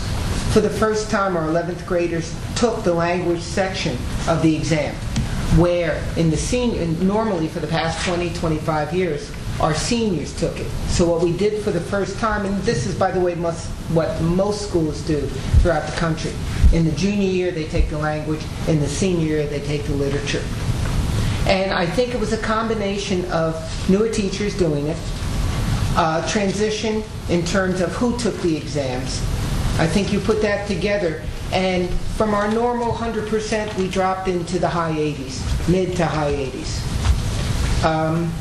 I don't prefer to look at the quality of those kids, because all our kids are good kids. So we can only control for the teachers. Well, that's right. My question is, you answered it interestingly, and I think that, it tells a lot. But I guess what I'm saying, if you have a situation where whatever AP course, you got DeGansey teaching, and you got Sillig teaching, and and Selig's kids are getting 95% threes or better, and DeGansey's 60%. I mean, and you assume through selection it's an AP class, the same type of kids. I mean, there's not one smarter group than the other. I mean, at the end of the year, do you go back and say Selig is going to be teaching all these AP classes and DeGansey's not? You get adjustments in the assignments, or you get the training that's necessary to move from this level to the next level. Because if you believe that teacher has the personality, has the ability to learn, has the competency in the area, we have opportunities for that teacher to go to training, and we send our teachers to training in the summertime.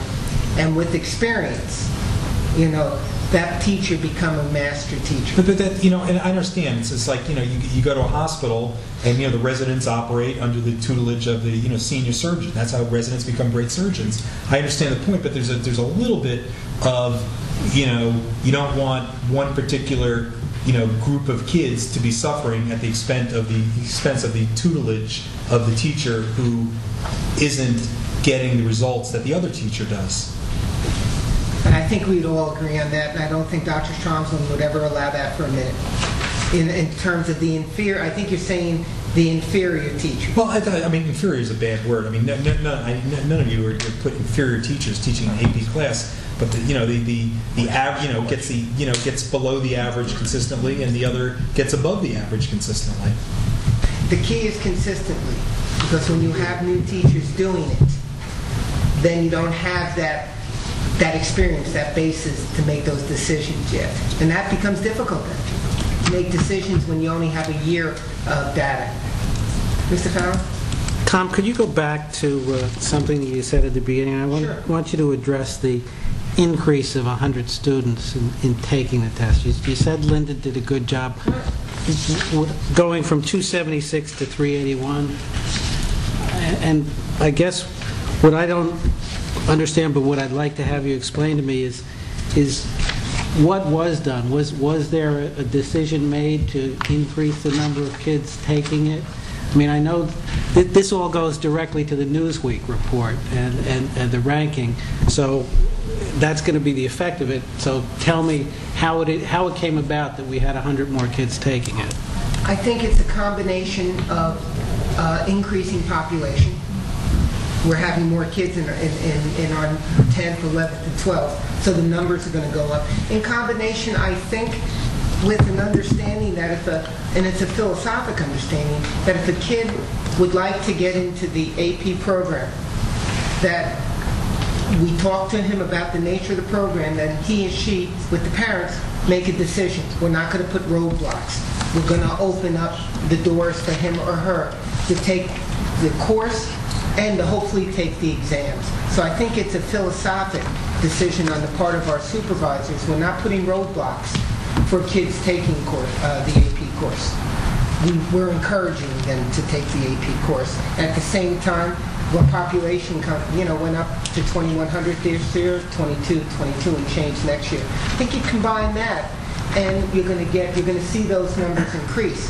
What the interesting thing is going to be, Mr. Fowle, the grades impact.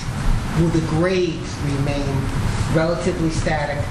Will they improve, or will they go down with this new philosophic approach? And the interesting thing about that is that has absolutely nothing to do with the Newsweek report. That's right. This is sheer numbers. The groundswell. Sheer numbers. There's also a groundswell of very good AP teachers that have forced us to open more sections up because kids just, I know if I get in there, I can get a 4. So we've had that all the departments where we've opened it up a little bit more. We've got an extra section. I can tell you last year, U.S. Government and Politics, an extra 30 kids, we opened up another section. Mr. Mislin taught it to make sure to get an additional 30 kids in there. So we have a groundswell of kids who want to get in. So we're making those sections. Not only you have one more slide. I was curious. In 02, you had 246 kids take the classes, 381 last year. In 02, not just more, difference of more students taking classes. In those 5 years, Tom, were there AP classes that were added in the last 5 years? Sections. Well, I mean classes, not just 2 AP government. Did we add some? We added Italian. We added Italian. Environmental. Side. I have to go through. So if you have a couple of new classes, there's an increase there, not just more kids taking AP government or AP history. Right. We have geography this year. We're looking at Chinese in the future, as Dr. Stromson said, Italian. So we're looking to add economics. We've had kids take psychology and so on. It's a combination of more courses, but not a lot. It's more sections because of kids having an interest in it. We've also had kids who've taken an AP test that for a class we don't offer, like statistics, art history. We had one statistics test taker, one art history test taker. So they can take the test. We've had students in Calculus J who went and took AP Calculus exam because they felt they were prepared enough.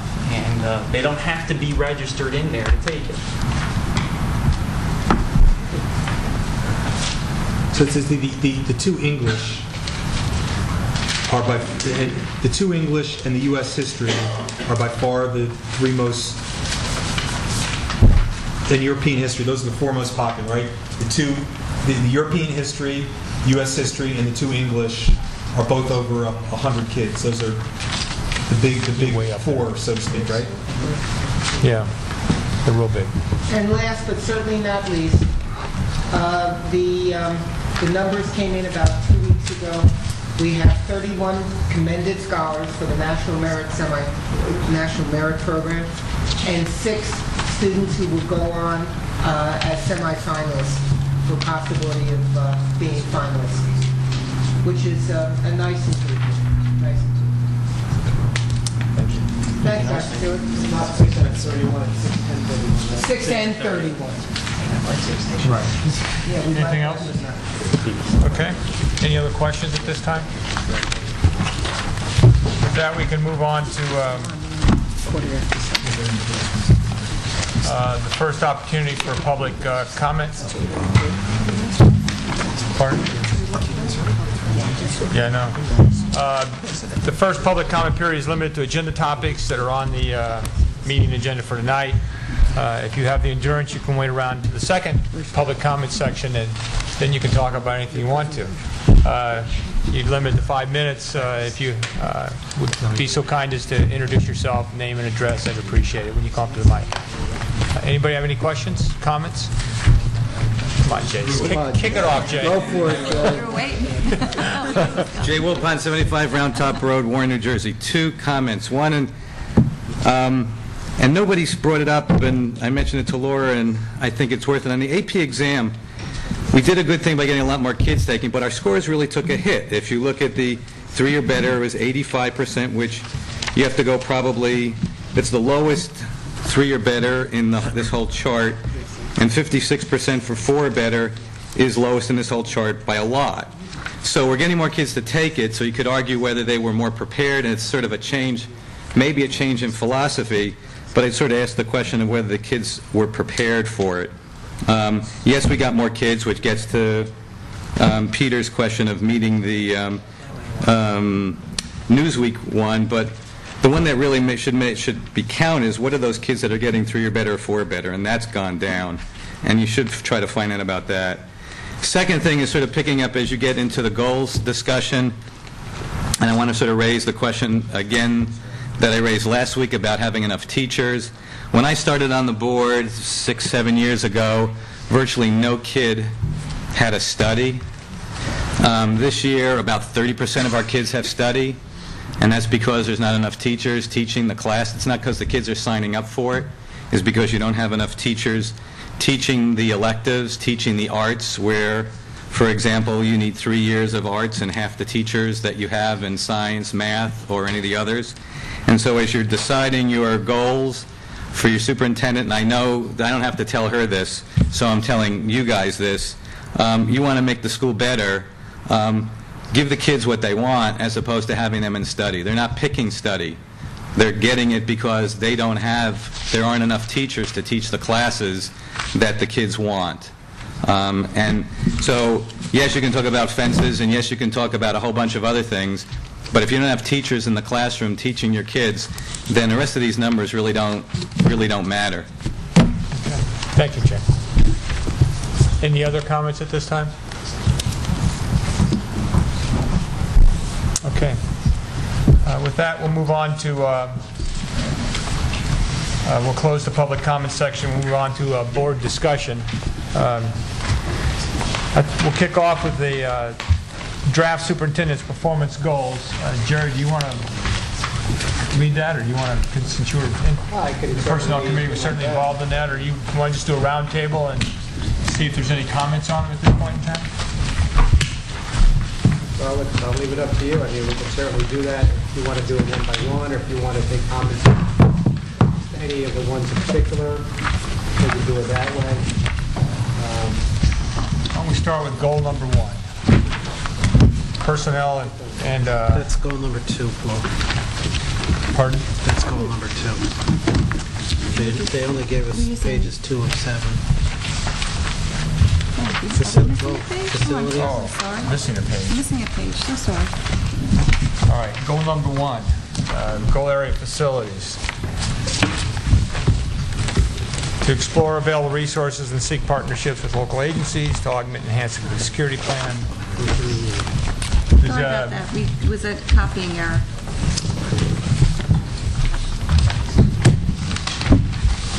Do we have any comments on that? Any discussion?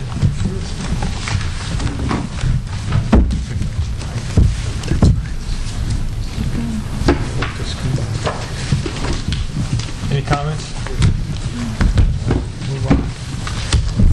I guess the only thing I would suggest in terms of the way we've done this is, we've had this general discussion about goals.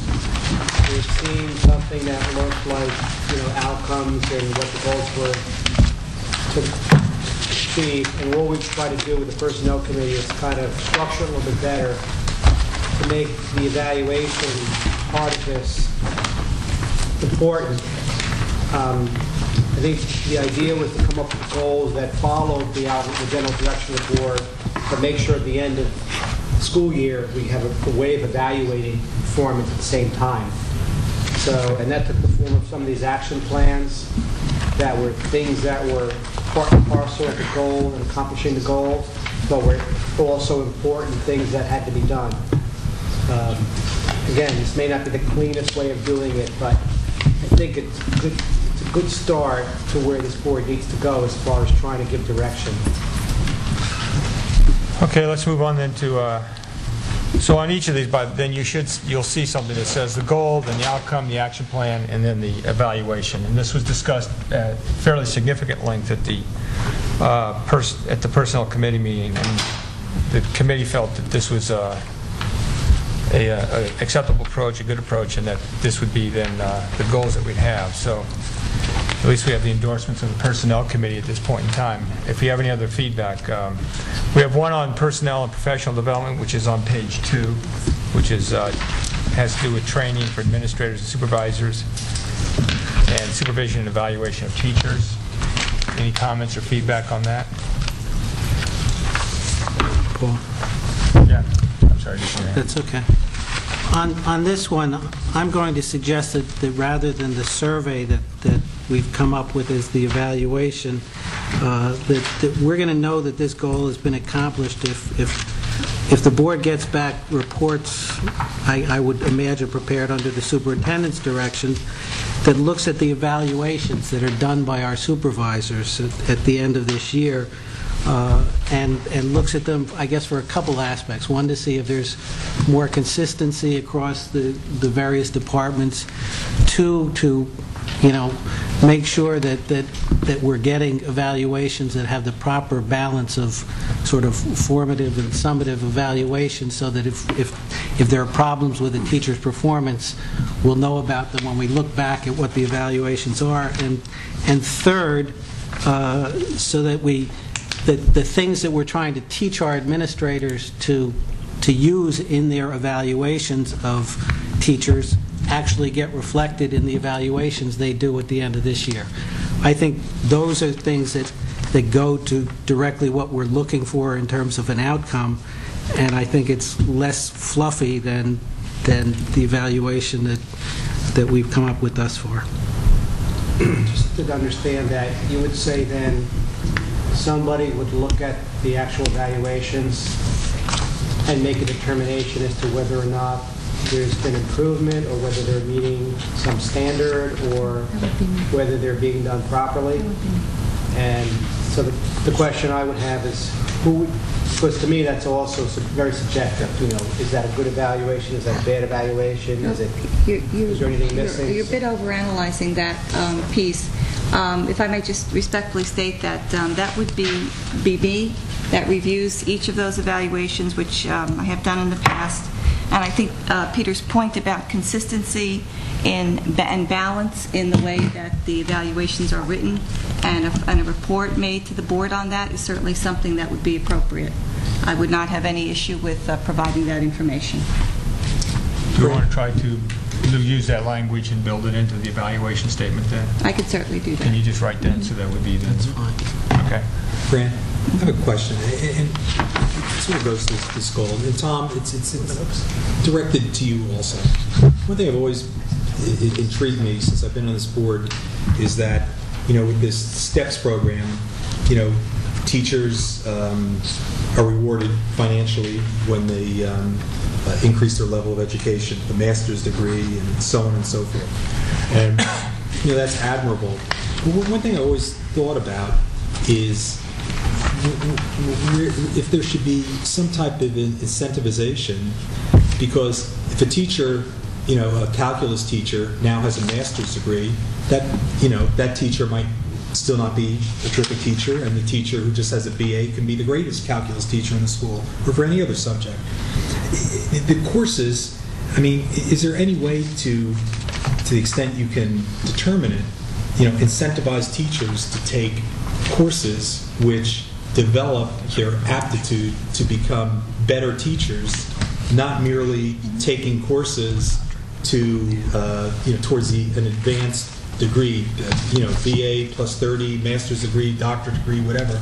I know it sounds great, to have a boast of a faculty if we had 30% of PhDs, 60% have masters, but what can we do to direct them to take courses which, to the extent you identify them, make them better teachers? Okay, I can respond to that if you'd like me to. What I can say to you is that there are two separate things working here.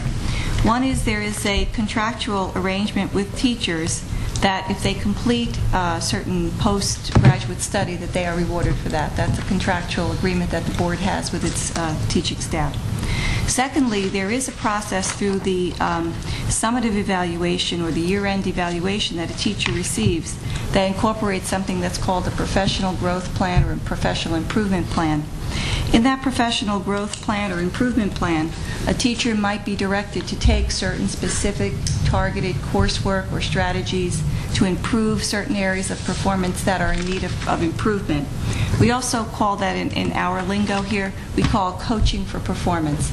That's one of the things that when we write to a teacher about about what we expect from them for the coming school year, that we would note strengths, areas of strength, areas of need that are in need of improvement, and perhaps a course may be recommended, such as, let's say, working with more atypical learners, students who have more learning challenges. That could be something that could be a recommended course, just as an example. But that is indeed something that we focus on. That's for a subpar performer. And mediocre. Well, okay, but what if we have, getting teachers who are good teachers and making them great teachers? Jump on that. One of the things that, and following up also on what Fran said, even whether we're doing that for some teacher whose performance we're trying to improve, or some teacher who's already a good teacher and we want to try and get them to expand into other areas, the problem is it does all come back to what we can do contractually. And you and I may come up with a great idea for incentivizing certain things. We would have to then negotiate with the teachers union a way to get them to agree to that incentivization. I think if we were doing it here in this district without any influence from the rest of the state, we'd probably have a pretty good shot at getting that negotiation to be successful. But it is something that in my experience, negotiating with the NJEA has fought tooth and nail against. It's not to say, though, that taking Fran's not just idea, but what she already does, which in terms of individual plans for people and pushing them, I think we still need to look for ways to try and do that, but we have to recognize at the same time that if we come up with some cool new idea, that we've got to figure a way to get it through the collective bargaining process. Are there any comments? Yes, may I just put in an addendum to what you two men are talking about? There are teachers who I personally know who are very excited about teaching and do take their summer courses and tell me they're up in Chicago for 6 weeks because there's something that just makes them happy to do and excited to do it. So that has nothing to do with anything else except we have hired and we lucked out to have the right person who's teaching our kids, loves what they're doing, enjoys the stimulation of taking a course as well as being the teacher of the year. So you're just lucky when you get great people, and that's true in any field you're at. So that's okay. I just had to put my 2 cents in. That's fine. So we'll add a sentence on this goal that has to do with, and Fran, you can write this. Jerry, you can. Okay. If we can move on to goal 2, which had to do with the implementation of an alternative schedule for the 2008-2009 school year. Primarily, that was the subject. Any comments on that? I think I'd like to have some way of pinning down when we're actually going to approve some alternative. If you recall, we voted to approve it, and then we kind of unapproved it. We need a timeline that's consistent for getting the board to approve this and making sure that we have enough information that answers all the questions that were raised by parents and teachers and board members. I'd like to see something along the lines of moving that process along by January, and with complete enumeration of issues and how they're solved, so that we're in a position to actually implement this and vote on it, let's say, in February. We have to talk about that in private session because that's a negotiation. Any other comment? Come back to you. Any other comments on that? Because of the closeness of this topic to another one which you're involved in, which is called negotiations, let's hold on that discussion in private session, okay? If we can do that. Any other comments on this? All right, with that, then let's move on to the second one, which had to do with program development. The next one, which is on page 4. Program development and post-secondary preparation. Getting children ready for our students ready for college or any other post-secondary opportunities that they're looking for. This is the one that I'm most fixated on. Uh-oh. Yeah, really. Sounds bad, Rob. Well, no, it's good. I might be able to undo that fixation. And to me, listen, it's like saying the overall goal of the superintendent is to, enhance the educational opportunities for all students, period. I mean, that's a worthy goal. I mean, but how do you measure, how do you quantify anything? To me, in the evaluation, okay, you say measurement, evaluation of this goal be completion of the action items. I see that. I really would like to see, and I haven't spent much time on this, evaluative criteria include. Tom, what percentage of kids go on to college from this school? 92%. 92%. So, for example, you would say in the next 2 years, we want to increase that to 95%. Okay? That's an evaluative criteria. Well, you can all you want. I mean, APs. We had 85% of the kids taking AP classes got 3s or betters, right? Goal for over the next 2 years is that goes up to 90%.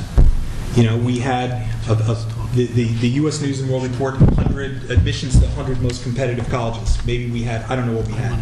63% of our graduates got into those schools. 70%. I mean, I think there should be some measurable benchmarks in this section to say to our superintendent and her team, this is important to us. We want measurable improvement in SAT scores, admissions to the 100 top schools, APs, percentage of kids graduating.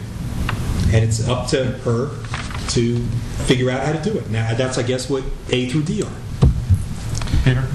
Rob, I'm fixated on this one, too, maybe slightly differently, because I think what we've got here sort of turns on its head what I thought we had been looking for, which was improvement in getting our kids into most competitive colleges. And I had some discussions both with personnel and with the superintendent. The monkey wrench that got thrown into that as a goal is our superintendent of guidance having to retire. I agree with you that I think that what we need is improvement in the colleges they get into, improvement in their scores. And I think that's a long-term goal that we're not going to be able to accomplish in this year because of Linda Gannon leaving in February. I don't think the superintendent has the horses to do it, frankly. I think we need as a board to make it our long-term goal. These are our goals for this year. Okay, I would actually jettison this entire goal because I think given what's happened to our guidance department with the sudden retirement, I don't think this really gets us to where we want to go, and so I'd suggest as far as Rob you're suggesting, that's definitely a long-term goal. I don't think we're going to accomplish it this year, but we need to set long-term goals as well as these goals, and I'll support that completely. And beyond that, I think Bernie had some points. Yeah, we've got 2 other comments on this. Very briefly, I don't think you can just set a goal that says 95% of our kids should go to college. I've been reading more and more articles now that say, parents, some of the kids that are going to college, really, it's not a good investment in their future. I know personally of kids who've gone to college and then they come home and they can't get a job. They're working as a bartender. I mean, not everybody should go to college to have the best success in their future adult life. So I would, because we can then debate, is it 95% or maybe it should be 90% instead of 92? My second point is that the performance on tests, it's kind of left open-ended here. The only one that makes sense to me is that our school should perform better in its market basket of 32 competitive high schools. The numbers we saw today really didn't address that. It takes a lot more understanding. But if we get better, are we getting better or worse relative to our 32 competitors? And that's the kind of thing I think, no matter how many kids go to college, that's what you want to do. You want to make this high school more competitive relative to the other 32 I's and J's that we have targeted in the past. So I think that's important, but without getting into a debate of how many kids ought to go to college. Laura, you had your hand. Sandy. Sandy's over here. I did go, ooh, and Rob hurt me. I didn't mean to do that to him. However, we do have to realize the number of our youngsters who are graduating each year, and each one comes from their own family group with their own values, with their own problems, with their own desires and their own wishes. And therefore, for us to put a number and quantify individual people in our school would be overstepping our right as board or even educators. There are financial reasons, there are just individual reasons in each family, and I would never want to step into a family and say, you really ought to be pushing your child when they have their own reasons. I think we're here to assist them. We're here to give them every single opportunity, every tool, the best possible classroom work to go to where they want to go in their life. Is it measurable? How do you measure a different set of goals for each single student we have? Just let's get it out there for them so they have the opportunity. And that's where I think we must work on opportunities for our students. Thank you. Any other?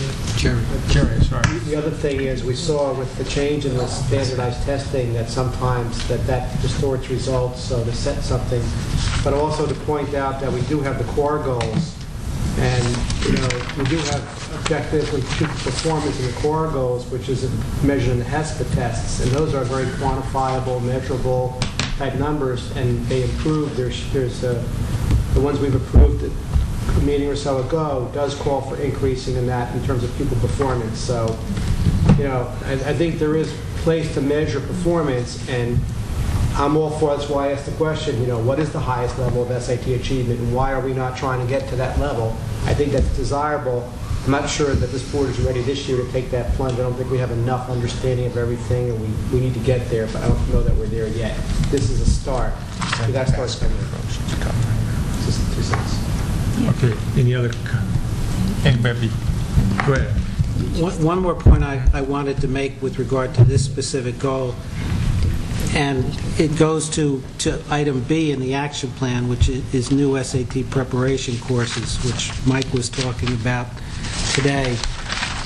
One of the things I think we as a board need to discuss, and I would say even before we adopt this goal, is the fact that we had a lot of kids sign up for a lot of our electives who weren't able to get them because we weren't able to adequately staff them, in part because of 2 budget defeats the prior 2 years.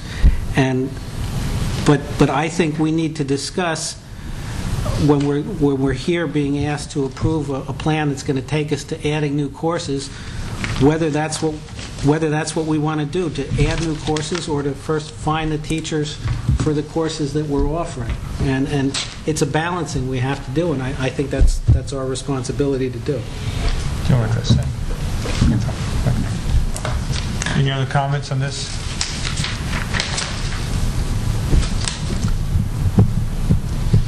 We've had some suggestions here of splitting this into a long-term, short-term. We've had a discussion, a comment, a suggestion of, what was the word you used, jettisoning it. We had comments on putting in numbers. There's a fair amount of debate. Can we agree that, and I know that we'd like to make a lot of changes to this, but we have in here, at least on item D there, the ability to develop indicators for student performance, which will address some of the issues and some of the questions that were raised around the table here. It's clear that we need to do a long-term goal here also, which I think that's the only way you can measure things over performance over years. I guess where I'm headed on this is, can we agree on this as a consensus, that this one we can move forward with on and keep it pretty much the way it is right now? Bernie, you had... because item D is left open, I'd like to work with Mike about how to do that market basket thing, so we can actually make that one of our year-to-year comparison points. Okay. Can we agree on a consensus then that we'll at least go ahead with this one? With that, let's move on to communications, which is page 5.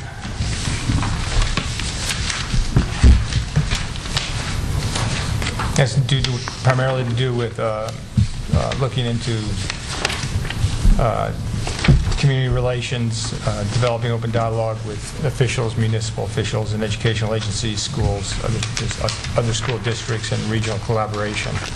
Any comments on this at this time?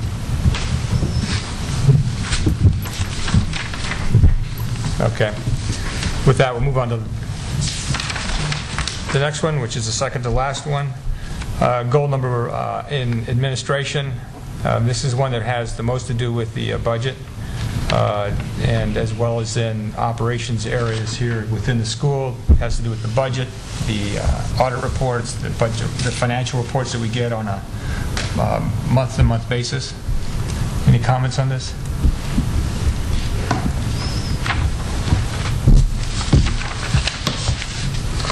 Okay.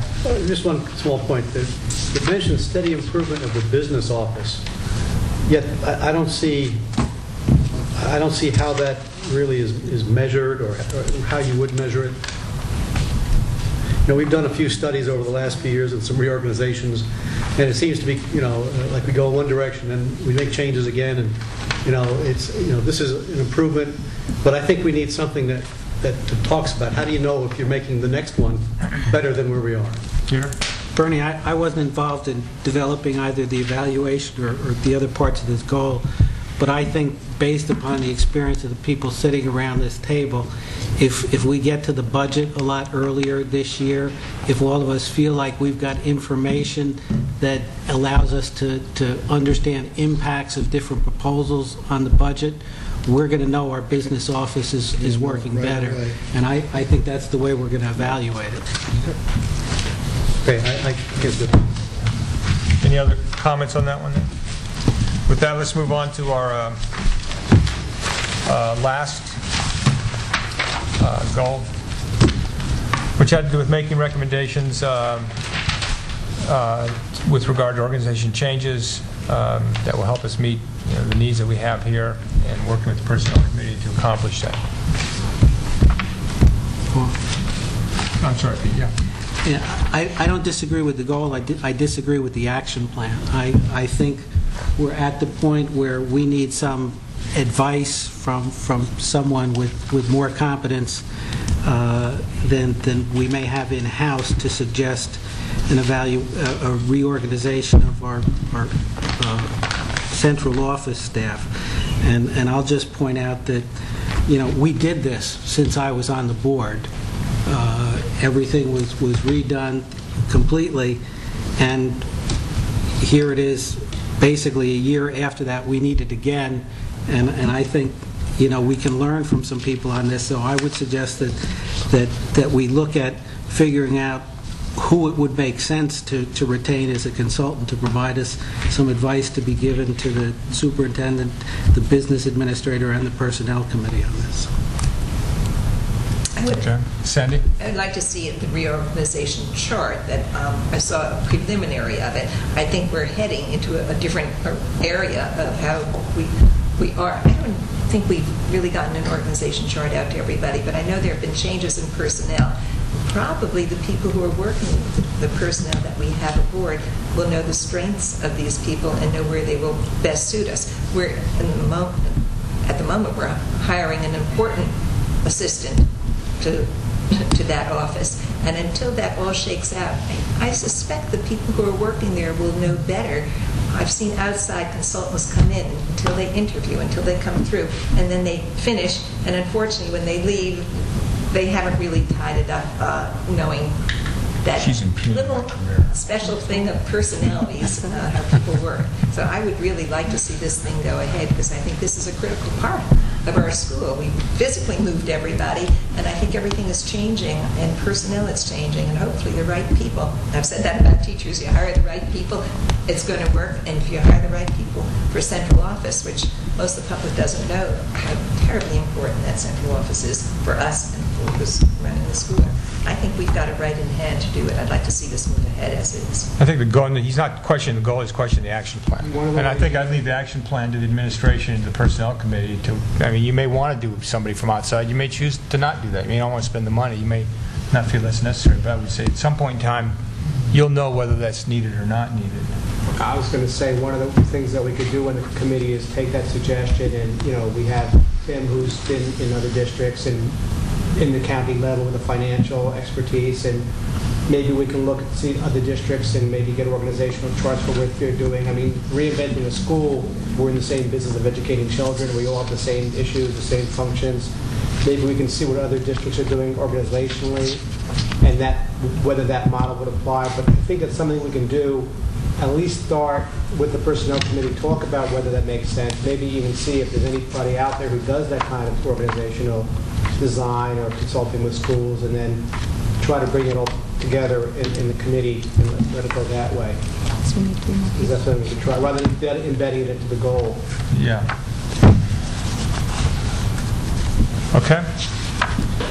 Can we agree on at least we'll leave that with the personnel committee for consideration then. Are you in the personnel committee? You can keep talking to, you are. He chairs it. I know Jerry chairs it, so. With that, I'd like to just, we had a change on the second one, rather, sorry, which had to do with the sentence that you're going to be drafting for inclusion that came from Peter's suggestion.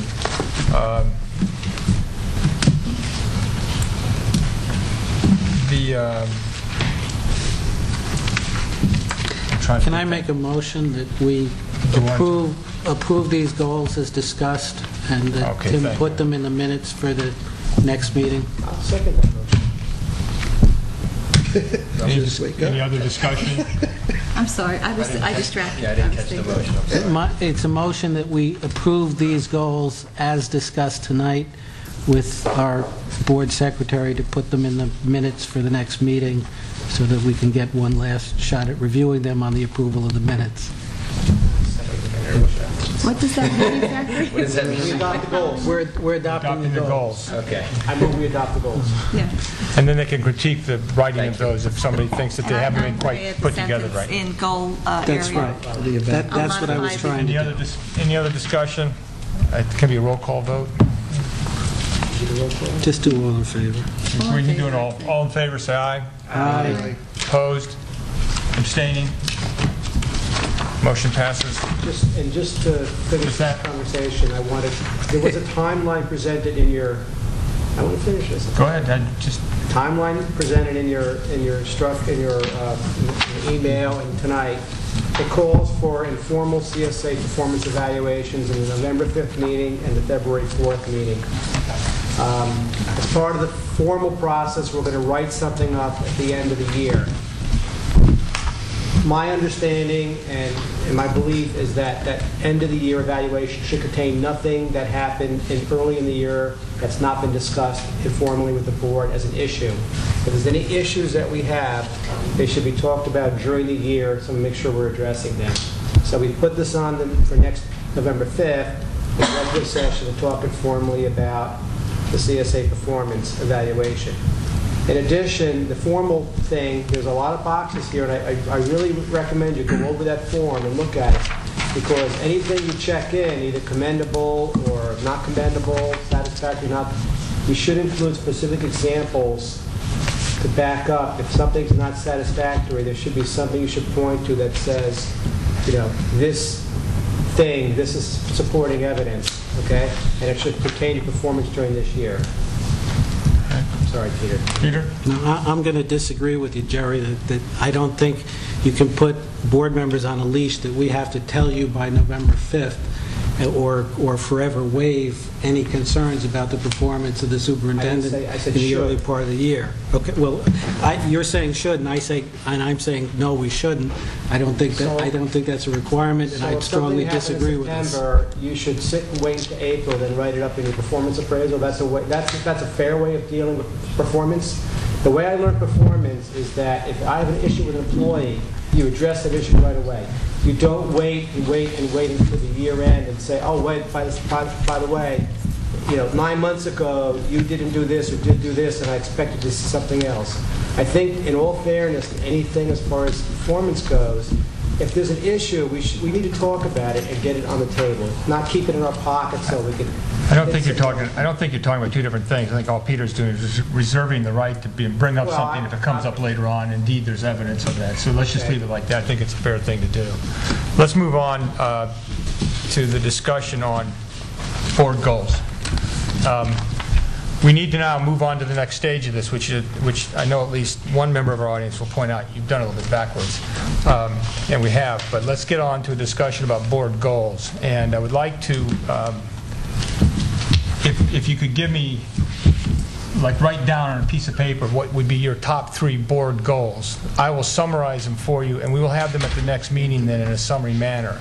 I would suggest that one of them be we need to talk about exactly the same thing, that some of the things we talked about here, which is long-term objectives with regard to student achievement, things like that. We need to talk about the long-term strategies of this district and where we want to take it, and creating integrated plans of facilities and curriculum and budgets. So if you could write down your top 3 priorities from a goal standpoint, let's put those together and let's see how they come out, and then we'll see if we've addressed the issues from a board standpoint. Bernie? It would be nice to get input from Tim and Fran on that, too. What they'd like to see from the board. So I'd like to open it up. They're sitting at this table, so I'm expecting them to write. I'd expected them to write something. Nobody escapes. The students have left, so so I thought that we could start with that as an approach. If you could submit goals, can you do that? I will. Yes. Thank you. I'm talking about bullet items. I'm not talking about long, drawn-out statements. You want us to email them to you, or? If you could email them to me and to Fran, that would be great. Okay? You got it. Peter, you can write them on a piece of paper and bring them in by mail. Okay, I know you have your special ways to get things in. By the next meeting. If we can get them by Monday of next week, that'll give you an entire weekend to think about it.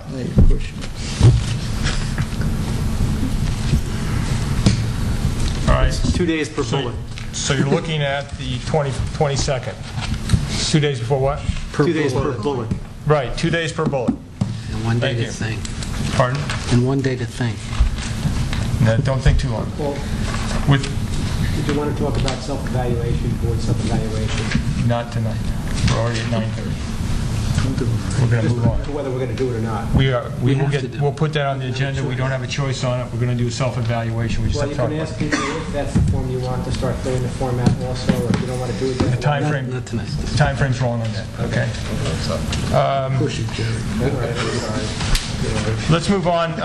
The discussion on board policy is pretty short, unless you have specific things that you want to bring up. I'll point out to you that on the agenda, there are 2 policies that are in there for first reading, the use of the defibrillator and the use of school facilities.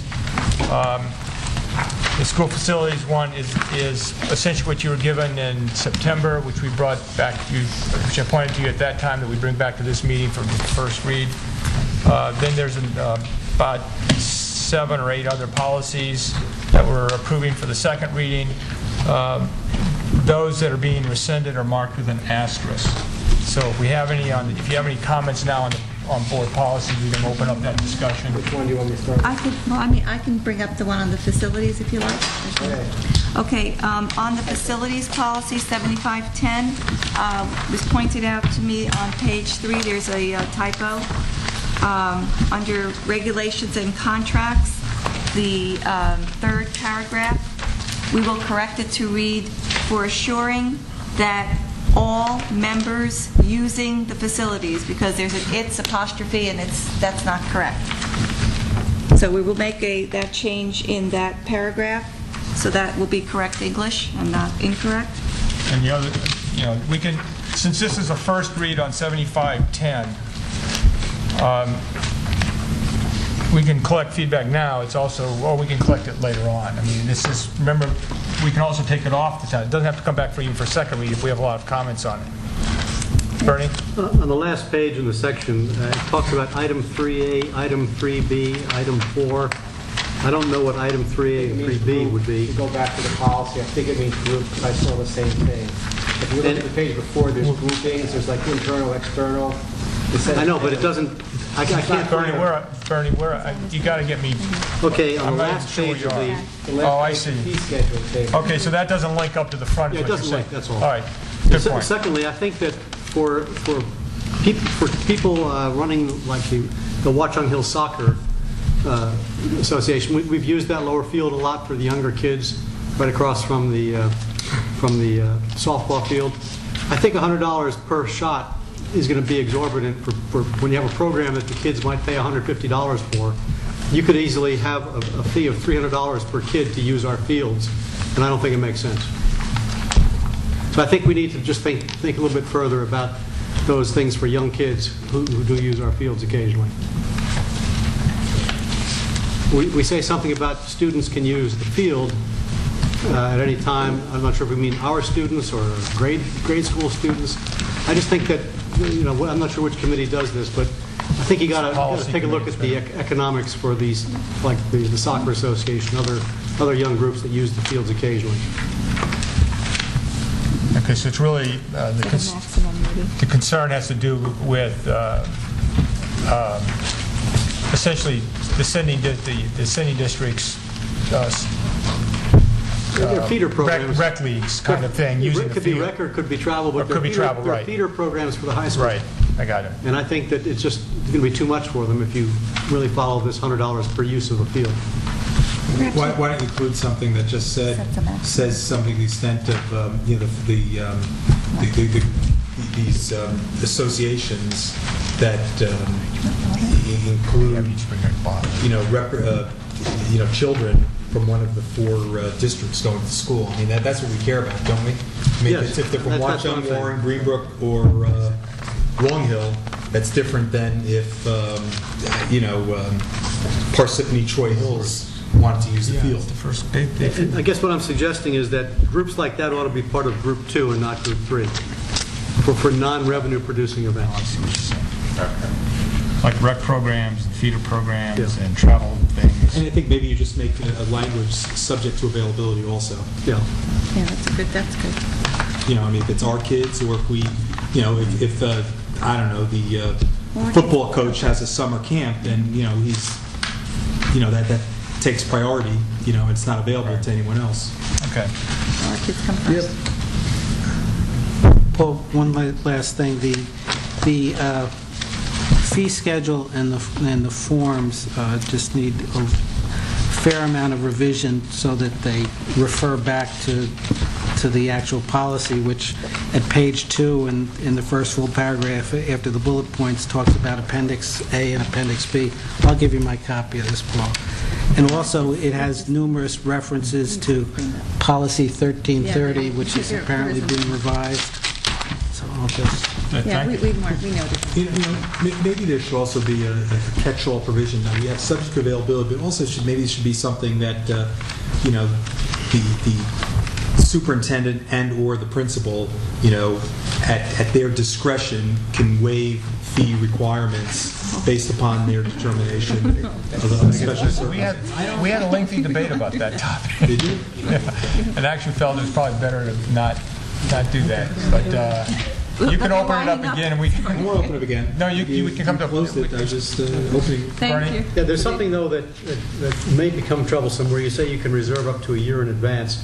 There's got to be some prioritization scheme where if, from items 1 or 2, somebody from Group 3 or 4 could come in and say, I'd like it every day for next spring. How do you control that? And because they can block it out for other people. Well, you have the right, maybe whatever reasonable, with 30 days prior, up to 30 days prior, or 2 weeks prior, the organization has the right to bounce it. You need to mention something like that in the policy. Do you have anything that states about the field's physical use? In other words, if it's underwater, are you still going to come out and use it and destroy it, or No, we have the right to restrict use. close the field? If Close the Okay. field or close the facilities. Okay. You have the right also, if it's going to be overused or overscheduled, to prevent that from happening.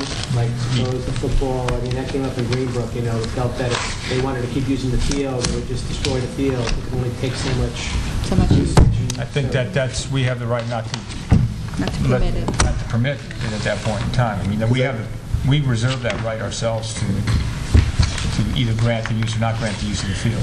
Because I know Mr. Saratella wanted to do a field rotation so that the field wasn't getting destroyed every single season Right. over and over again. So we'd have to check with him. I would expect that he would be involved in that review process for availability of the field, and then things would not be used if they were going to be damaged, or we don't. Can you add a sentence in this? I think that's the point. I think it's actually in there. Okay. Was it? The reserves ours, that gives us the right to not rent it, not let people use the field. Yeah, that's at the top of page 3. Yeah. I'm surprised it's not.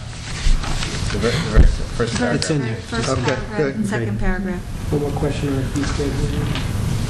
That has to do with the, I'm sorry, yes, Jerry? No, go ahead. I was going to say, that has to do with the emergency situation or when there's a possible weather condition that would close it. But in the second paragraph, it's the right to refuse use of the school. So I think we have I that think you can strike the word emergency. Just say maintenance. for emergency or maintenance I'll reasons. just say, get rid of the word You might emergency. have emergency. Yeah, but you might, could- but make you it could. broader. For the point that if it starts to show a lot of wear and tear, you might change your views on I'm it. talking about the second paragraph. Okay, I went back to the first one and said Yeah. the word emergency. Maybe it's too restrictive. The second one has, That's enough. is very broad. Yeah. Yeah, I think it's kind of a catch-all. You're good. Read the first sentence of the second paragraph, okay? I like In the fee it. schedule, so the $300 for the night use for fields, is that lighting and maintenance people, or is it just a number, or? Tim?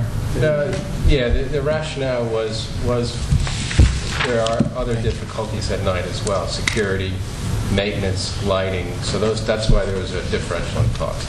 Okay. And then the last thing with the TV studio, it's cheaper at night than it is during the daytime?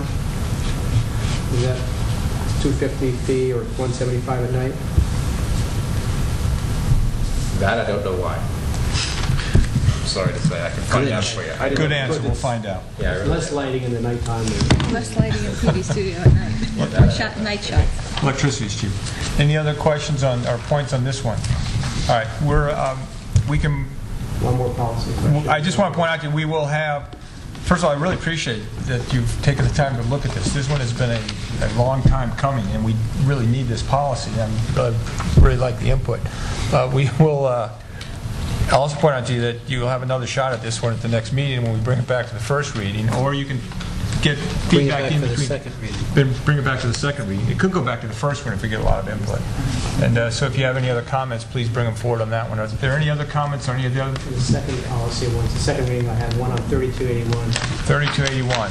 which is the appropriate staff conduct. And it has the second to last paragraph. It's in cases of a substantial violation, substantiated violations, and it says subject any required to report appropriate disciplinary action. That's all it says. And I just wondered whether or not there was any reason to be a little more expansive to such good a range, such as, letter in the file, up to and including something like that. I mean, I've dealt with these issues before and just didn't know whether or not, it just seemed very vague, and it's almost like if somebody, a person in the public looked at this, it's almost like, well, you don't really have to do anything. Do you have any specific language you might want to recommend? Well, this is the second reading, and I brought it up to Fran. I'm not sure whether there's something that you've had a chance to... I think we probably need to go back, I hate to say the word, but our lawyer on this one. Because I think this paragraph actually came from him to keep it vague in that. Normally you do keep them fairly, and you may put, I've seen them where they're written like up to and including termination or Well, something like that. but that's down below, but it doesn't apply to the part above it. But you did that down below, because down below it's more serious. perhaps, but I'm not sure what the distinction is between the two parts, and why one says it one way and the cop says it a different way. Okay. Yeah, I'd actually suggest this is something you would want to talk to Tony about, because when I look at it, I don't want specifications in here, because we as a board sitting here come up with what we think it should be, may limit us as to if we're ever in that situation, what our attorney says, well, you could do this, except you adopted a policy that doesn't let you go that far. This whole thing troubled me, so maybe that's... Who wrote this? Was this This a is from can? Strauss Esme, and it was also reviewed by board council. Okay, say something. This is been pounded around this quite a is bit, the actually. most poorly written document I've maybe ever read in my life. That's saying something, Rob. What? That's saying something. Well, first of all, if you read the first page, where it talks about staff-pupil interactions, but are not limited to the following. I mean, first of all, it says inappropriate comments to pupils. Well, I mean, I think they mean by inappropriate. The whole paragraph should be something where it says to the following behaviors by school staff. I mean, inappropriate comments by who? Well, I mean, do we assume it's school staff to pupils? I mean, that's the assumption, but it doesn't state any of that. Heading is staff conduct. The difference between the first inappropriate comments, the second inappropriate language, the second one, inappropriate language or expression in the presence of pupils, well, or other staff. I mean, if the way that reads right now, if a teacher is making off-color cracks not in the presence of a student, but in the presence of another teacher, that's okay. I mean, So what happens if a student overhears it? What if then it's included? It should be making the statement regardless. In public, it's phone calls, letters, tapes. I mean, there's no qualifying language that says behaviors by the school staff. Okay, phone calls, letters, or tapes, other communications of a sexual nature. Well, who's that a communication to? Is it to the teacher's wife, or is it to a student on the premise? There's so much vagueness and ambiguity to here that it. Can you offer some specific wording that you think would help? Here's one that I thought is probably the most ridiculous Go back thing. to Rob. Here's what I hear, Paul. Okay. Commenting about a pupil's dating partner. What is that supposed to mean? Do you have some language that you would like to change it to? I think you understand what it means. I don't know what it means. Commenting about a pupil's dating partner? Wow. I didn't know you're going out with Susie. The vagueness here, the lack of specificity is incredible to me. And then to what Jerry mentioned before, to me, there also should be language in here where it talks about what the superintendent should be, can do. I think there should be a sentence that nothing will preclude the superintendent from notifying the appropriate authorities based on the nature and conduct of the teacher's behavior. I think that's actually covered elsewhere in other policies. Why? Not in this one. Yeah, but inappropriate. I mean, for example, right, Fran, you have a legal obligation. Right. It's to actually call on page diapers. 3. Right? It is on page 3.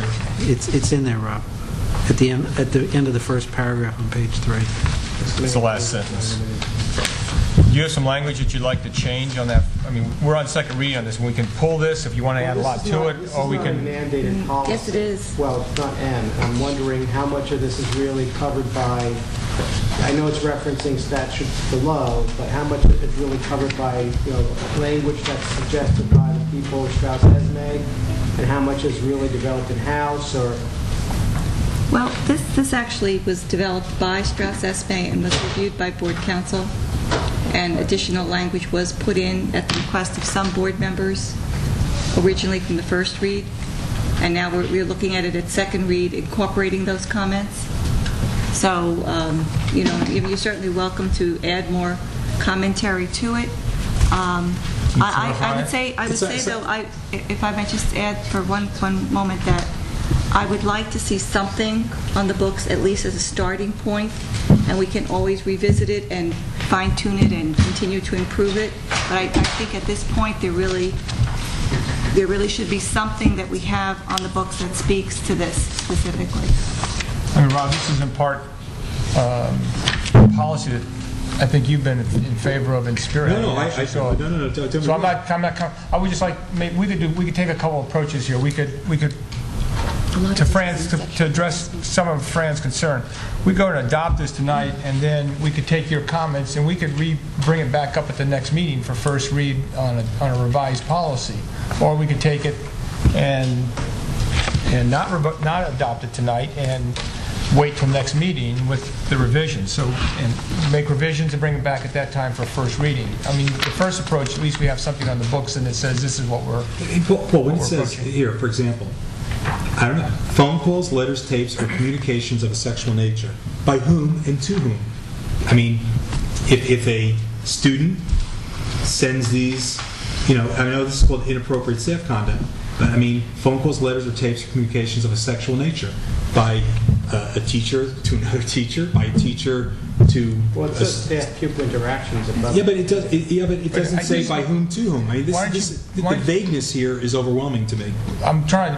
Why don't you write down how you want it changed, okay? And then we'll take it and put it into the policy, and we can bring it back to the full board. What I want to do is decide: do we want to adopt this the way it is, and then take your comments and build them into the policy for first read for the next time, or do we want to go ahead and just put this on hold and then adopt it? We can do it either way. The basic, inartful manner in which this states is incomprehensible to The me. sad thing about this kind of policy, this is the kind of policy that opens the doors with litigation and the kinds of cases that go up to the Supreme Court sometimes. How it's worded, what it's saying to Rob's point, how things are here or not here. And it's this kind of scary policy because it covers so much very ground. I don't mind adopting it now. I'm not sure, whether the policy committee should look at other districts, whether they should go back to the attorney, how to handle it to go forward to make sure it really is complete and solid, because there's so much in here. Listen, I'd say this. Listen, I mean, this is like, when they asked, Justice White, famous line, what is your definition of pornography? And, he said, I know it when I see it, okay?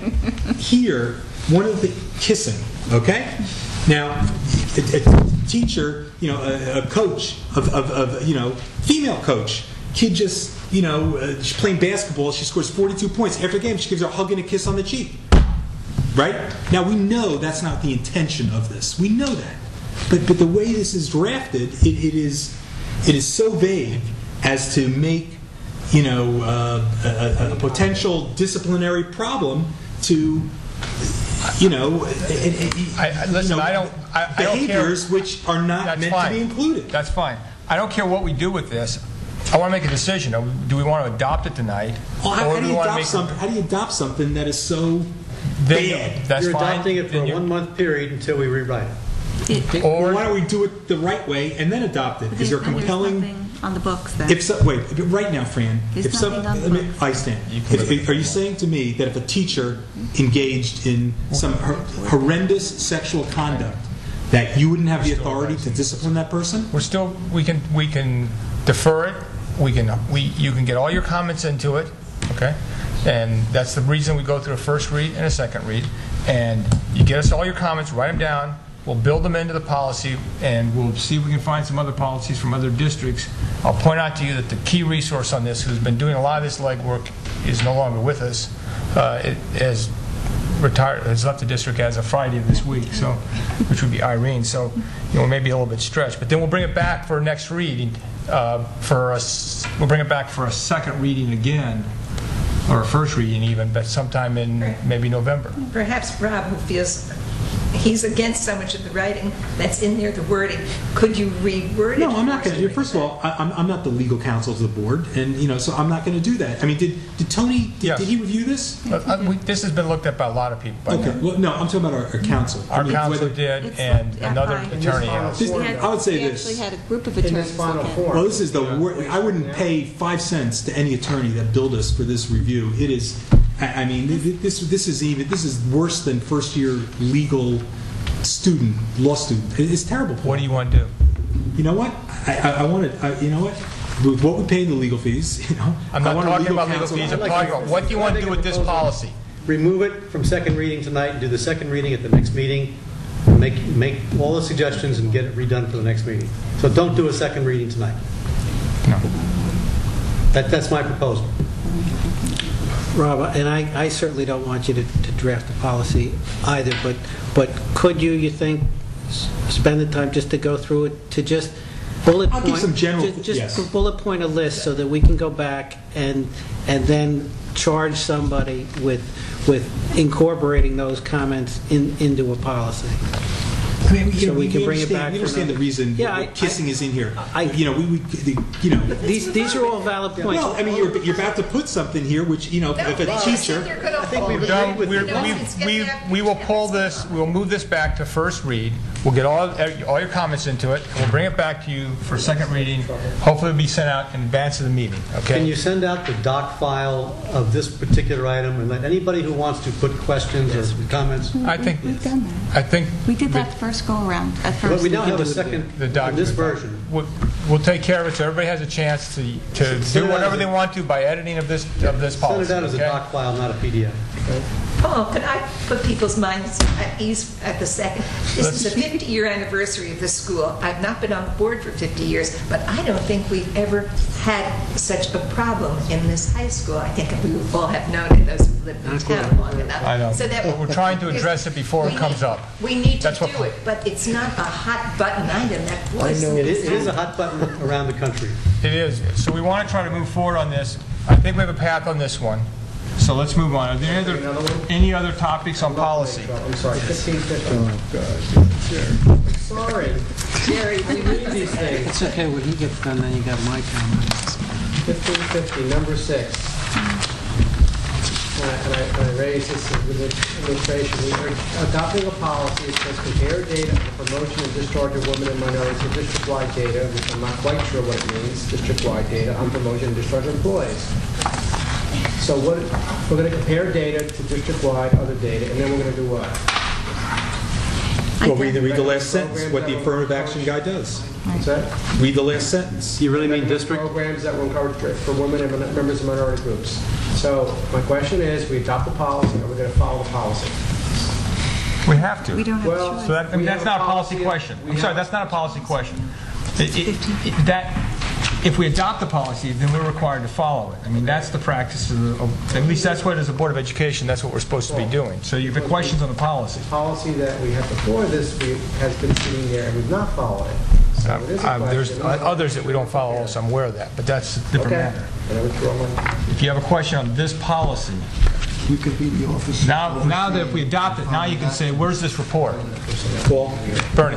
I'm sorry. Just a second. I'm going Just to like Bernie. on number 6, maybe you could say compare county and state data to district data.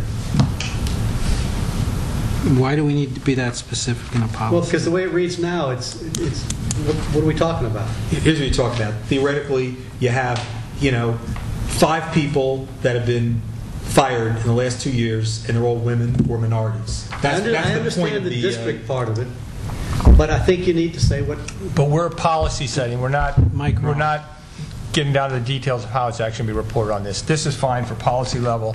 Let people figure out how it has to be reported, because I think there are also federal requirements on how you report this data. This is mandated policy, so this but why do you say district-wide? That's the only, Well, because I don't know. we only Rob, what's your can point? control our high school. That's what it's talking no, about. but what if you have one department that has a very high ratio, and another one doesn't? Yeah, but that's part of the district, Bernie.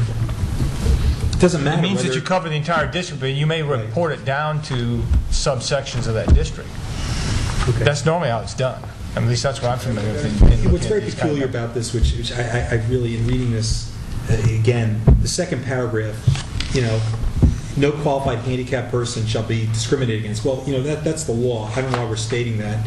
And number 2, it seems to me, I would eliminate that paragraph, and then wherever you refer to, like paragraph 4, recommend methods of recruitment that will encourage minority, female, and physically handicapped applicants. I mean, there's, federal, state law, we cannot, discriminate on the basis of race, color, creed, physical, condition, whatever. So it's stating something that you can't do anyway.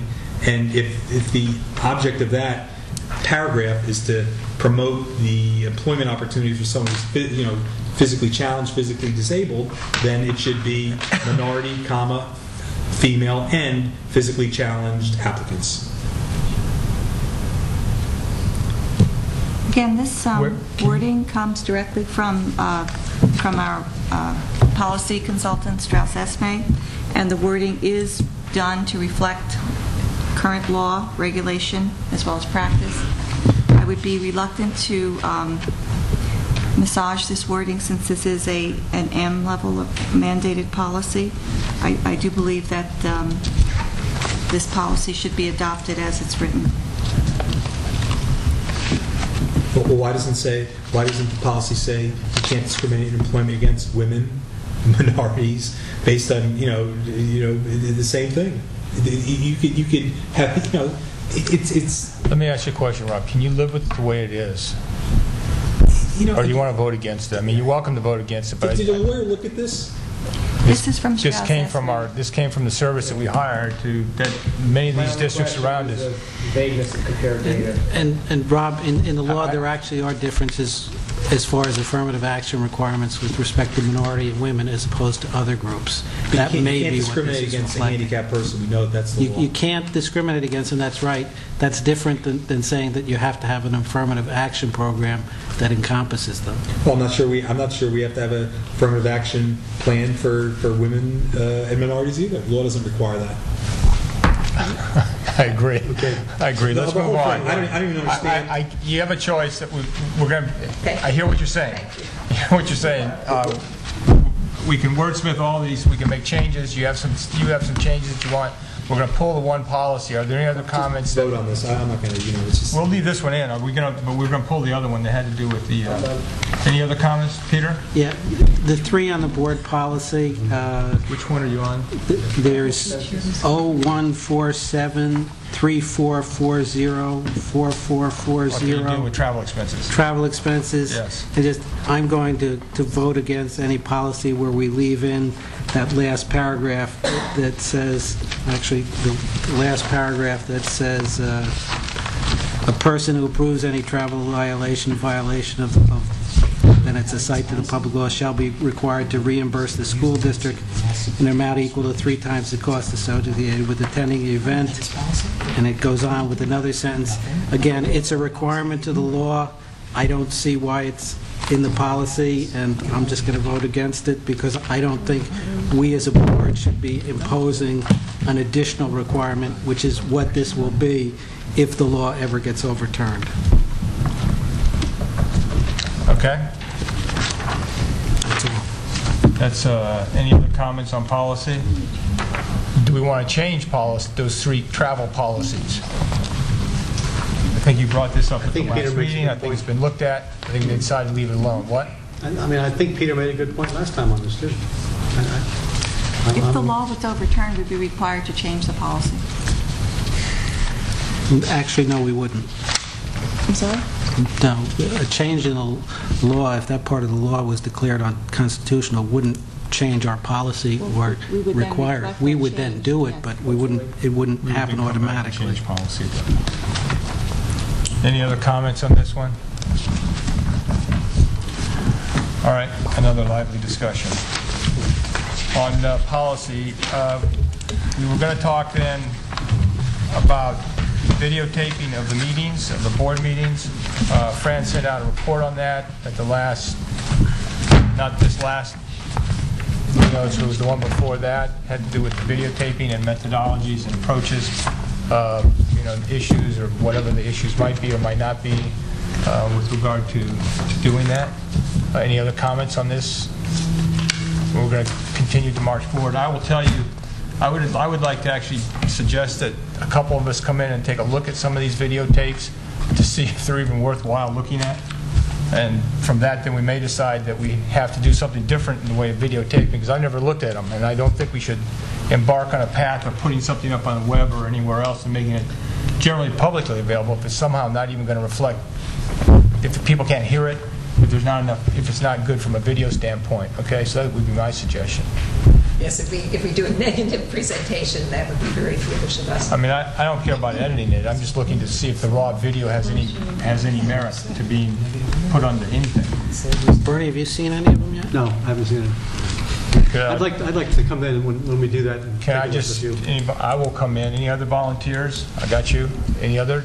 And I think I'd like to. You want to look at them? Yeah, I've been kind of negative about it, so I guess I should look here. All right, Fully negative. we will arrange for the three of us then to come in and do a sampling of videotapes. They're actually not tapes, but going back like a year or something like that. We'll take a sample of them, okay? Okay. And with that, we'll move forward on that. With that, we can move on to action items.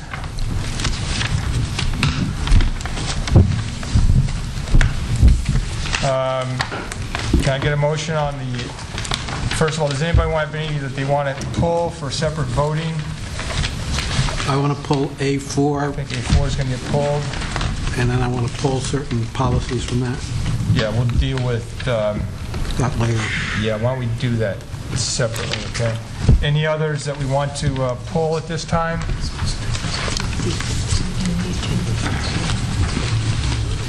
me do that. We'll do that when we get to these. Yeah. I will point out to you that there is in your package, there is an agenda item D15. When we get to the Ds, we'll move it onto the agenda, okay? We're only on A's now. I know that. I just want you to know that. Thought I fell asleep for the B's and C's. I'm giving you a heads up.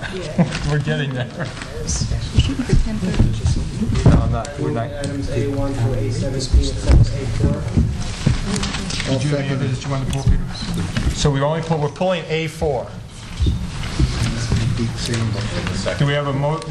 Do we have a motion and Lou seconded it? Okay. Thank you, Lou. Can I get any discussion on A1 through A3 and then A5 through A17? Any discussion on those?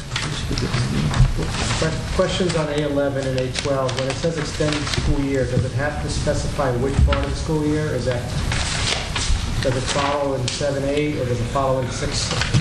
I wasn't clear when it said for the Yeah. extended school year and the 2007-2008 school year. It was July and August of '07.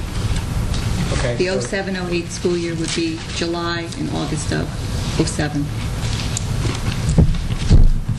The question is the term extended school year well-defined in the In the law, art? it is, meaning July 1 begins a program for students with I always thought disabilities. extended school year meant that if you went 07-08, the extended year would be the following.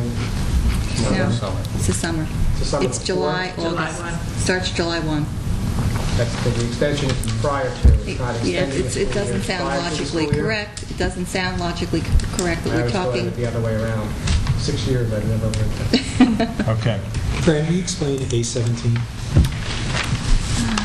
Yes, A17 is, I reported on it in Blue Notes for the last couple of weeks. A student who was placed unilaterally by a parent in a school in Chicago brought a due process case against the district for 3 years of tuition at the school. I reported on it that we agreed to a settlement, mutually agreed to a settlement of 1 year rate of tuition for the student at the cost of $53,000, and that was the end of our involvement with the student. Did one of the parents live in Chicago? No, no. I was just curious. Both parents Both, live in I the don't know that district, there's and the a kid is husband going and to school in wife, but- Chicago? You're going to have to learn about Yes, the special student, ed, they yes. sent the student to And be Chicago. grateful you're not learning other But there was places. no I family, as understand far as that. I I know, just- there's no family in Chicago, but I don't... That just happens to be... It must be a unique school or something they're looking Well, that's for. what- Yeah, it's a gotta school that be was that. identified by the parent. Okay. Any other questions then on these? Can I get a rule? I'm sorry. The same comments on those same items, those rates for tuition, for occupational therapy services, $155 an hour. And $185. OT and language arts services, OT and language services for $185 an hour. Yep. They're just high. It is high, I agree. They are just way out of Way high. proportion. I mean, $70 for occupational services is what we pay, There's no way to get around using more student and joint share commission on these. It's twice the rate what we should be paying. Well, the students receive their services through that venue. We can't supply it ourselves. We can't. No way to. The interesting thing about high school is that in the elementary schools you do have more demand for it. So it's cost effective to hire your own people to provide that. here at the high school, we have very few students getting those services in-house, on-premise. These students are receiving their services through the MUJC.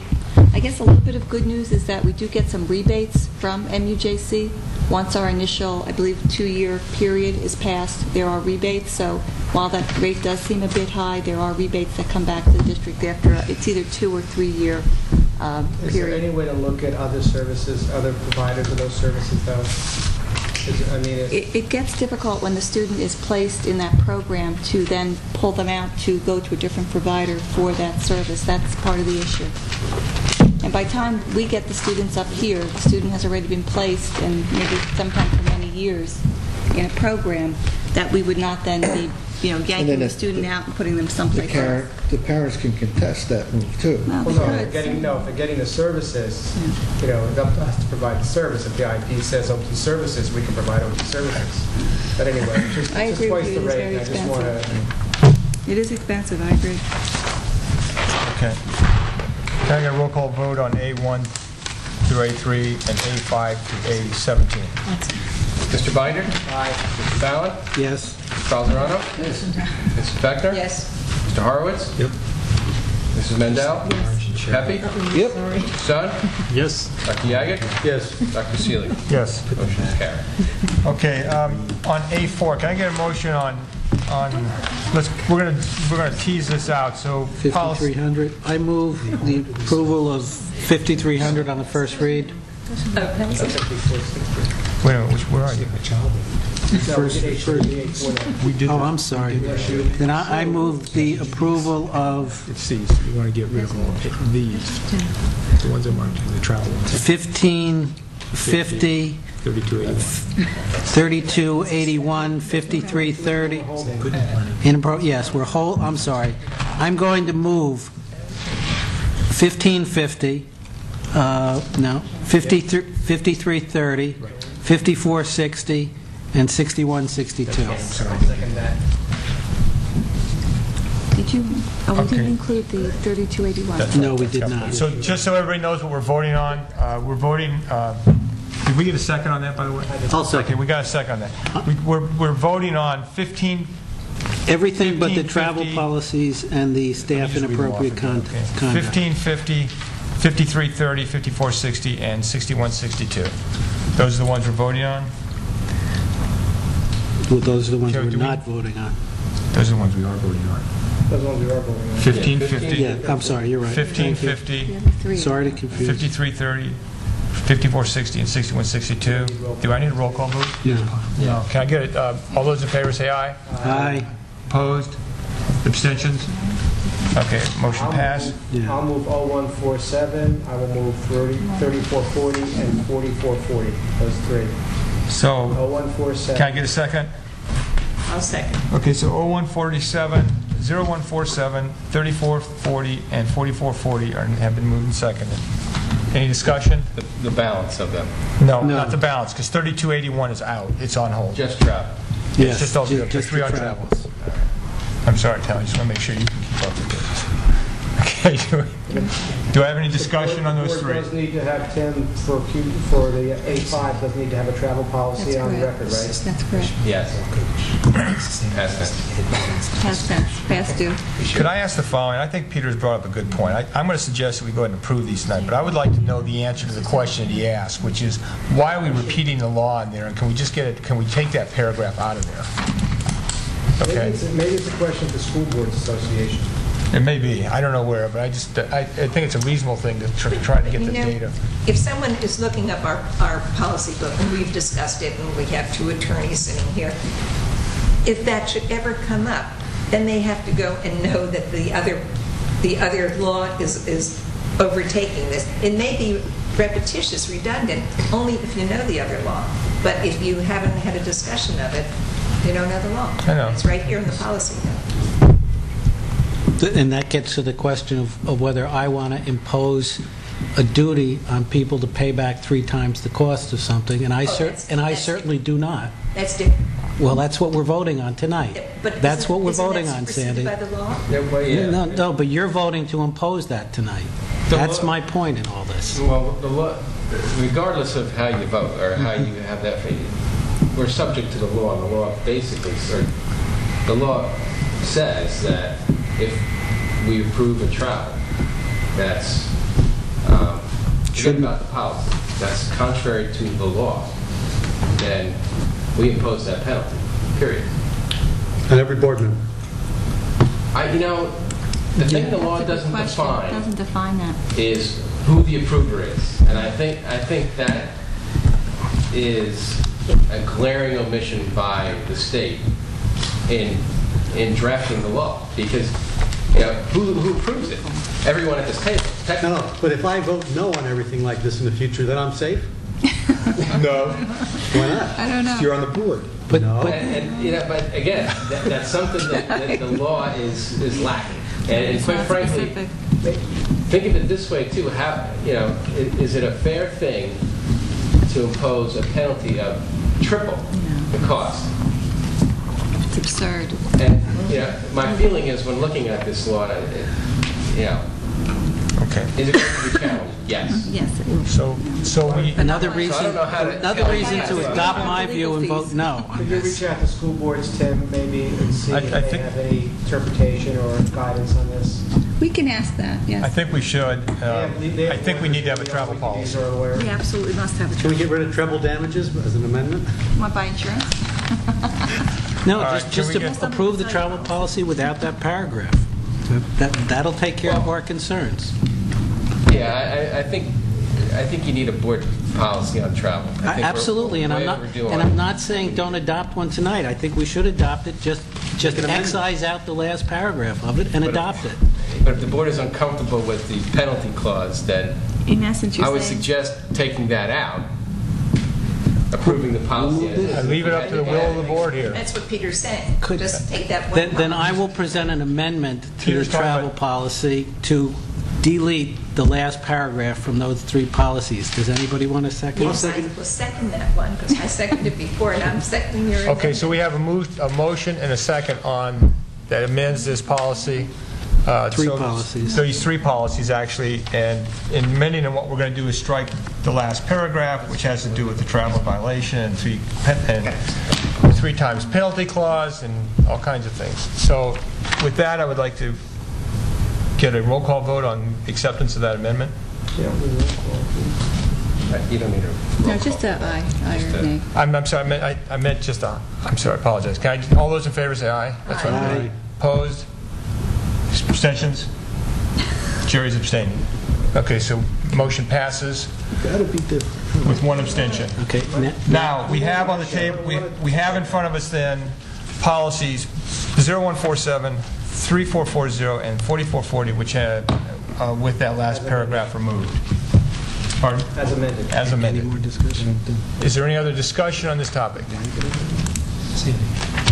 I would just like to go back to where I said before. Now that we've removed the paragraph, I'd like to know the school board and our attorney's opinion on the removal of that paragraph, okay? I agree. So we still want to find out the answer to the question. Can we get a vote on this? And all those in favor say aye. Aye. Opposed? Wait, Rob and Sandy, I need your votes on this. Okay. All those in favor say aye. Yes. Aye. Ignore them. All those opposed say nay. What did we just talk what are you about? voting? We're voting We're on voting on the amended policies. policies. Okay. To approve the amended policy, Yes. second reading. For Yes. second reading, and the amendment was to strike the last paragraph, and so it's the three policies that have to do with travel, okay? So let me just start this process over now. All those in favor say aye. Aye. All those opposed? Abstentions? Okay, motion passes 10-0. Okay, so we're through the A's. Congratulations. We're on to the B's. I'll take the B's. We're done with the B's. Okay, we're on to C's. Can I get a motion on? Can I pull Anything to be C4, pulled? C6? C4, C6. Any others? Any others to be pulled? Can I get a motion then on C1 through C3, C5, C7 through C11? So moved. Can I get a second? Second. All those in favor? Wait. Can I have Any discussion? discussion? Oh, I'm sorry. C3, Tim or Dr. Stroms, in C2 and C3, does this change have to do with the sidebar that was negotiated? Or if not, can you tell me why are we changing these extra service contract amounts? Sidebar? I'm not following that. Okay, then The answer is no. ignore that part. Why are we changing The answer is no. the contract These are amounts? errors. These are the errors that were Errors that need to be corrected Okay, from a prior agenda. okay. We can discuss You need the word rescind in the statement of C3, then? Pardon, Bernie, I didn't hear you. Would you have to use the word rescinding prior approvals in the statement of C3? That's in C2, Bernie. That's in C2. Oh, I'm sorry. C2 rescind, C3 Put your reinstates. glasses back on. Correctly. I'm reading CC says rescind on it. CC Sabathia? Oh, it says in the green. rescind instead of approve. I'm just saying, the green paper says rescinding approval. What's a green paper? No, you're right, That's it's your- backwards. that's the, It should say, That's the extra C- service contract. CB should say rescind. I'm sorry, just the reverse. CB is approvals, They and CC are, is they're not rescinding. coded properly to the... There's two sheets, Vern. So what is your solution just again? Do we hold just on. change CB to CC? Right. Yes.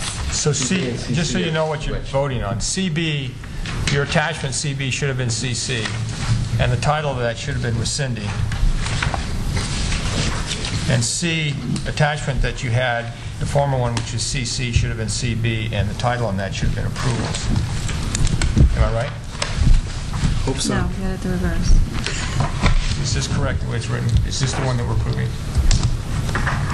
That is, here are your approval, Susie. Units reading, please. Change the CB. CC is lined up with C2. CC is lined up with C2. CD is that's lined what- up with C3. That's what Paul said. Change CB to On the CC. agenda, under C2, instead of CB, write CC. Under That's what I C3, said. write That's what CB. Paul I'm said. sorry, did I Peter, say opposite of Yeah. Are these rates in the labor contract? Yes. Yes. Just as philosophical, why do, Oh, I see. These why does the head women's tennis coach make the same as the assistant freshman football coach? Tim? I'm sorry, repeat your question, I'm sorry. Tom? On these sheets, just sort of philosophically, why did the head coach, like for example, the head women's tennis coach makes the same as the assistant freshman football coach? Why are the rates the same? He's looking It's just at rates. $367. Everyone has the same rate. It's a bargain. That's not I was just curious. Doesn't a head coach have more responsibility than an assistant coach? What? Fewer people involved. The football team's got 100 Has kids. to do with the hours and... It's a negotiated And agreement it's arrangement, I 100 think. kids involved in football. Tennis, there are fewer kids, it's less hours. So that's, Don't you But the negotiate? rate is the same on Yeah, all these of are our... It's not the rate, it's the units that change the total price. Yes, I that's think the right. question It's to is reflect why the amount of effort. the same. So the units determines is the units? the degree of involvement? the degree of time spent, yes. What is a unit? It's just a figure. Arbitrary. It's a contract number we use. It's a unit that's assigned for the, quote, the value of that. And in each Is that contract, basically based on is the factor of the time spent? Time spent, number of students involved, under supervision. Degree of difficulty. It's like diving. Got you. and Laura, the amount of the unit gets negotiated at each contract negotiation. Wow, The rate, thank you, Sam. Okay. Any other questions then on the motion, on the resolutions that are in front of us? On C4, Pardon? We didn't move C4. I know. oh, you pulled C4? Wait a minute. Where are you now? C5. C5. The language that's in here, the following stipend positions to be created as agreed upon by the, and did Dr. DeGanti, did we Yes. actually agree with the Education Association? Yes. Yeah, that Okay, was so they've agreed to that one? Sidebar. They'll do a sidebar on that one, Yeah, that Jerry. was the sidebar I Okay. think you were thinking. So there will be a sidebar on this one? Yep, Peter? Yes, there will on be a that one. sidebar on Yeah. that, yes. Yes, we already have that one. Okay. Any other questions on Yes, these? on C7, and this is a question I probably should know. Dr. Stromsland, Yes. our existing labor contract, do you know, has somebody checked that to see that it's required that if a teacher starts without certification and then during the course of the year obtains their certification, that they be paid retroactively back to the beginning of the school year as if they had it As from the long as beginning? they were eligible for it at the beginning of the school year but had not yet received the document. In other words, if the hard copy of the certificate had not been received, but they had all the eligibility requirements in place, Okay. then they would be retroactive to September 1st. And just so I'm clear, are you saying that that's our practice, or that's what the contract requires, or both? Well, it's practice. Okay. Okay. C9. Questions? C9? C9, when I looked at the resume, I didn't see anything about substitute teaching or, what, That individual, to qualify for substitute teaching, it's a minimum of the 60 credits. okay, And didn't say anything on the resume. Pulse.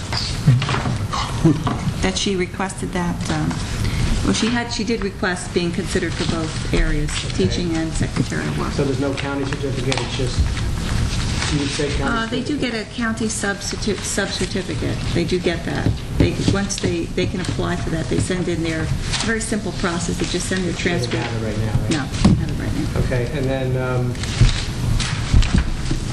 secretary, what's the difference between C10 and C11? Because C10 says substitute teacher for the year, and then one is one a long-term sub, C11?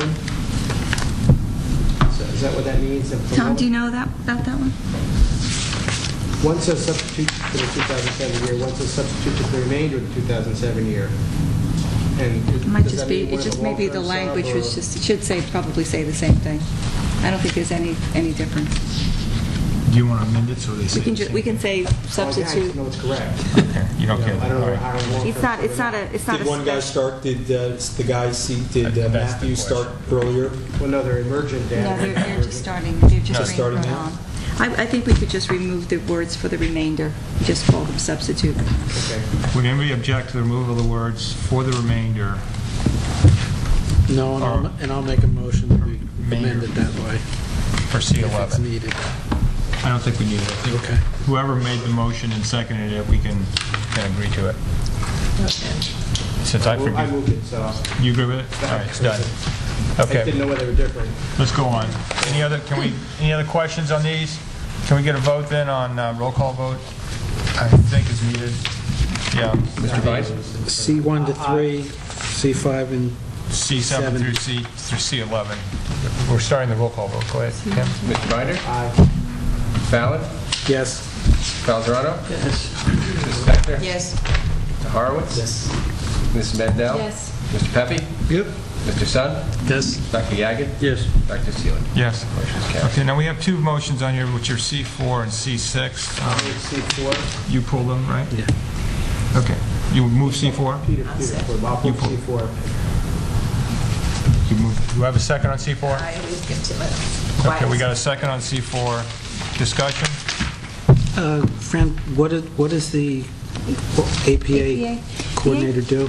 Yes, the APA coordinator basically takes in all the documents for the State Department assessment that is provided for students who are not eligible to take the HESPA Right. and are required to participate in this alternate proficiency assessment. It consists of 3 different sets of data that the coordinator has to start accumulating from October forward to the balance of the school year.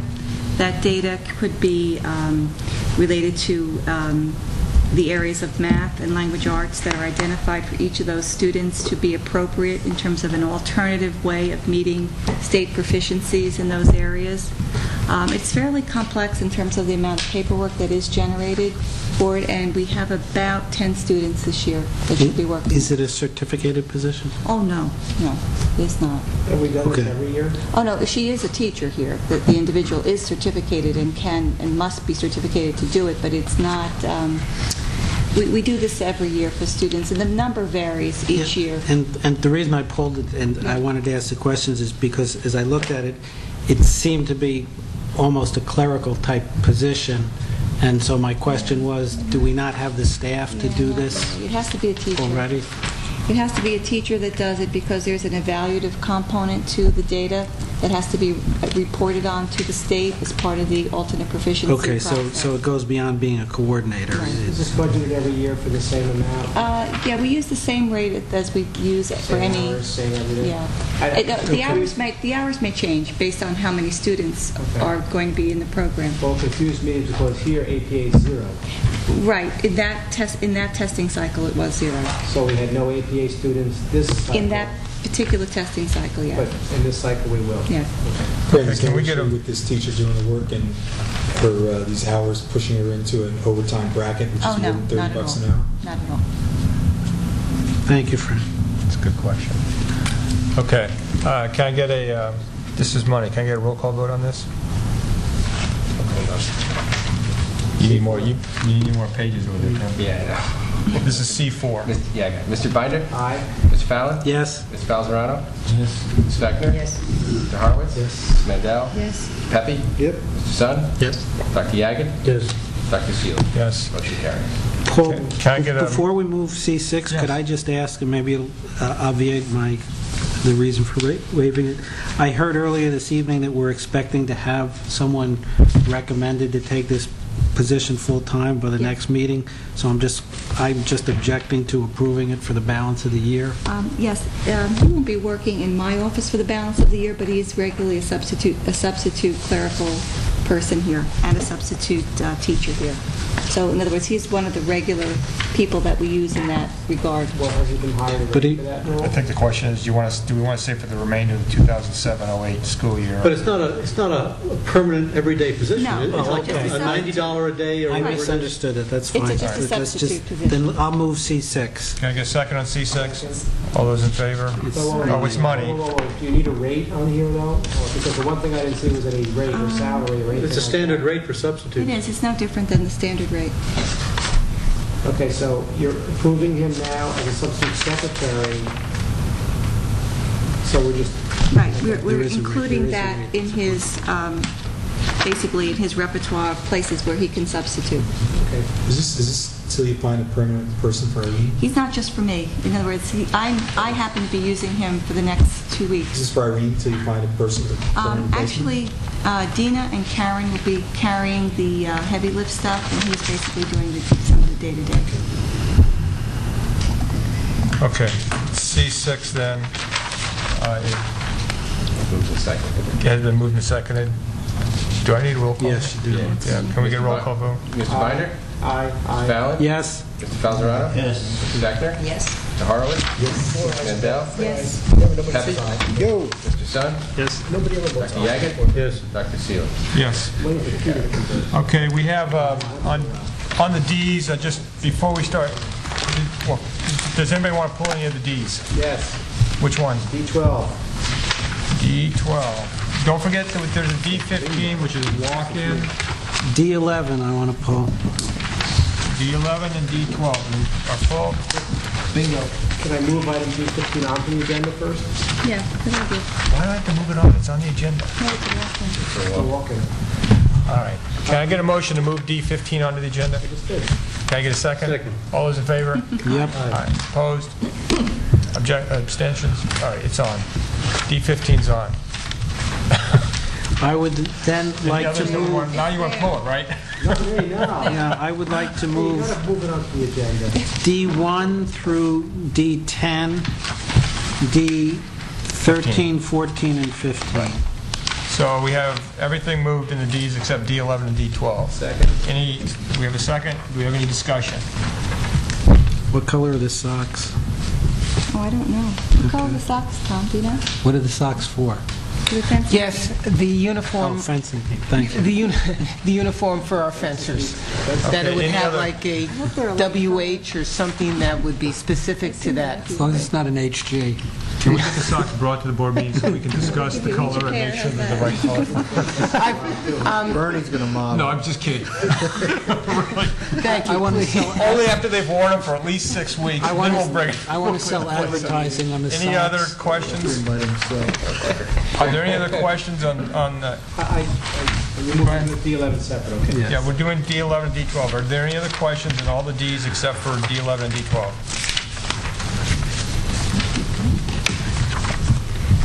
Can I get a roll call vote on those? Mr. Binder? Aye. Mr. Fallon? Yes. Mr. Falzarano? Yes. Mrs. Beckner? Yes. Mr. Horowitz? Yes. Mrs. Mandel? Yes. Mr. Pepe? Yep. Mr. Zone? Yes. Dr. Yaga? Yes. Dr. Seeley? Yes. Motion carries. Okay, we had D11 and D12 pulled. I'll move D11. Yeah. We have a motion on D11. Can I get a second on D11? You made the motion. I did. Jerry did. Can I get a second on D11? Yes. Thank you. Discussion. Yeah, I've got a couple of objections to D11. If you look at the second, fourth, and sixth whereas clauses, they're all reflecting determinations that this board has made. I don't think we've made them. I don't think we're competent to make them, and I'm certainly not going to make them. I would suggest that in general, this resolution can be rewritten in those paragraphs that it is the superintendent that's determining those things. It doesn't change the effect because in the end the board is going to approve them in the resolution at the end of it. But we just adopted these travel policies.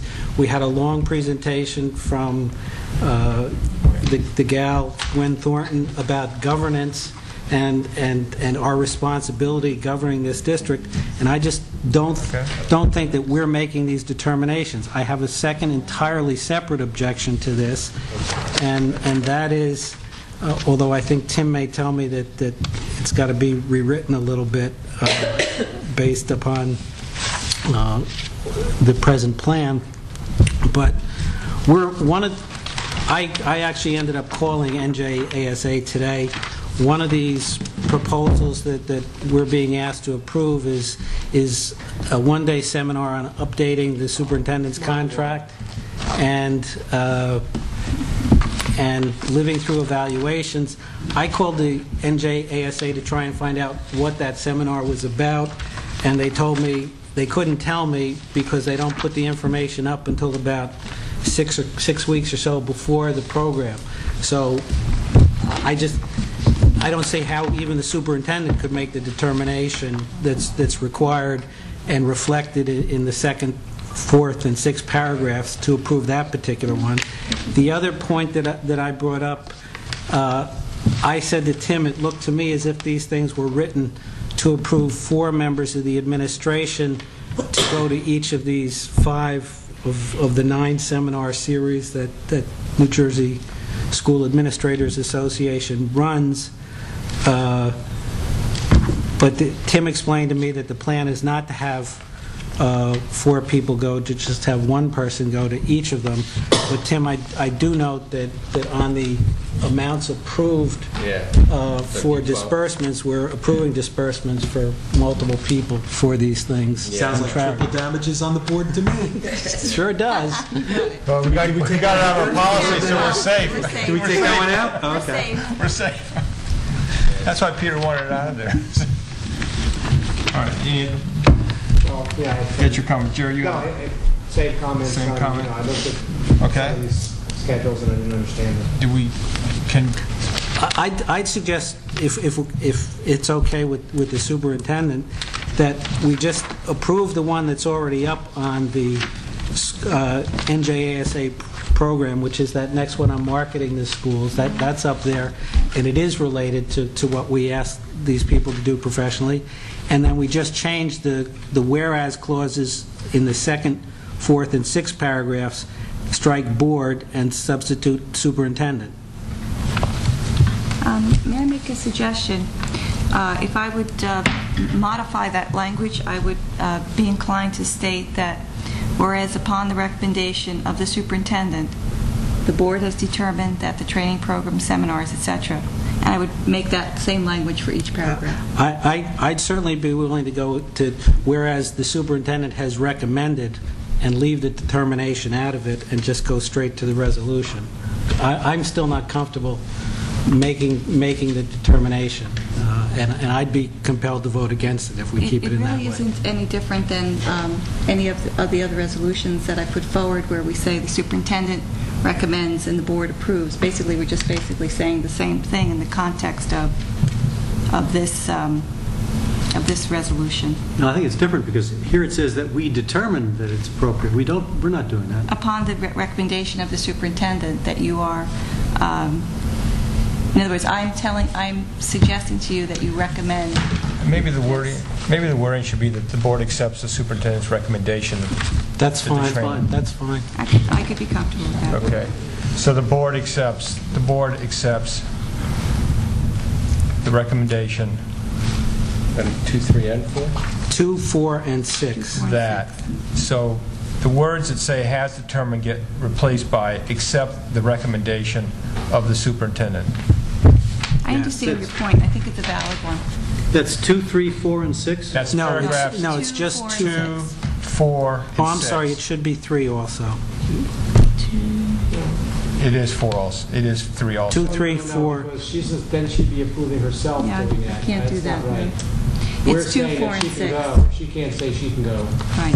Yeah, I don't think, That's that's what I was going to say. 2, 3, and 4 sounds right. I don't know about 6. Well, I was Doesn't have looking that at force actually be 3. resolved. The board has determined that participation in NJSA training programs and seminars, that's our determination that participation is a good thing. Well, but that goes to my point, that I'm willing to accept the superintendent's recommendation, but given what I'm supposed to be doing in governance, I don't have either the ability Let's go or the through paragraph by information. paragraph. Okay. Paragraph 2. We can change the has determined to accept the recommendation of the superintendent. Yes. Is it okay? That's fine. Paragraph 3. Whereas the board has determined the participation in JSA training programs, can that be changed to accept the recommendation of the superintendent? No, I think not. I don't think so. Requires school district travel expenses, Then I'd be approving my and this own. travel is critical to the administrative. I'll vote against it, but I mean, I just. Well, we're Okay. determining that I don't care. We leave it the way it is. Leave it the way it is, yeah. Paragraph 4. Peter, you can vote against it. Paragraph 4. Whereas the board, now does that, Determination. that's her determination. Right. That would be the same language as paragraph 2. So that one is change it to accept the recommendation of the superintendent. Right. The board accepts the recommendation of the superintendent. Paragraph 5 is not in there. Well, that's set by. It's said. Yeah. Paragraph 6, whereas the board has determined that participation in the NJASA training And I have are compliant with district policy on travel. I'll accept my administrators, whether it's the business administrator or the superintendent's recommendation, but I don't see that the board has made that determination. I could. So the board accepts that the business administrator recommendation, okay?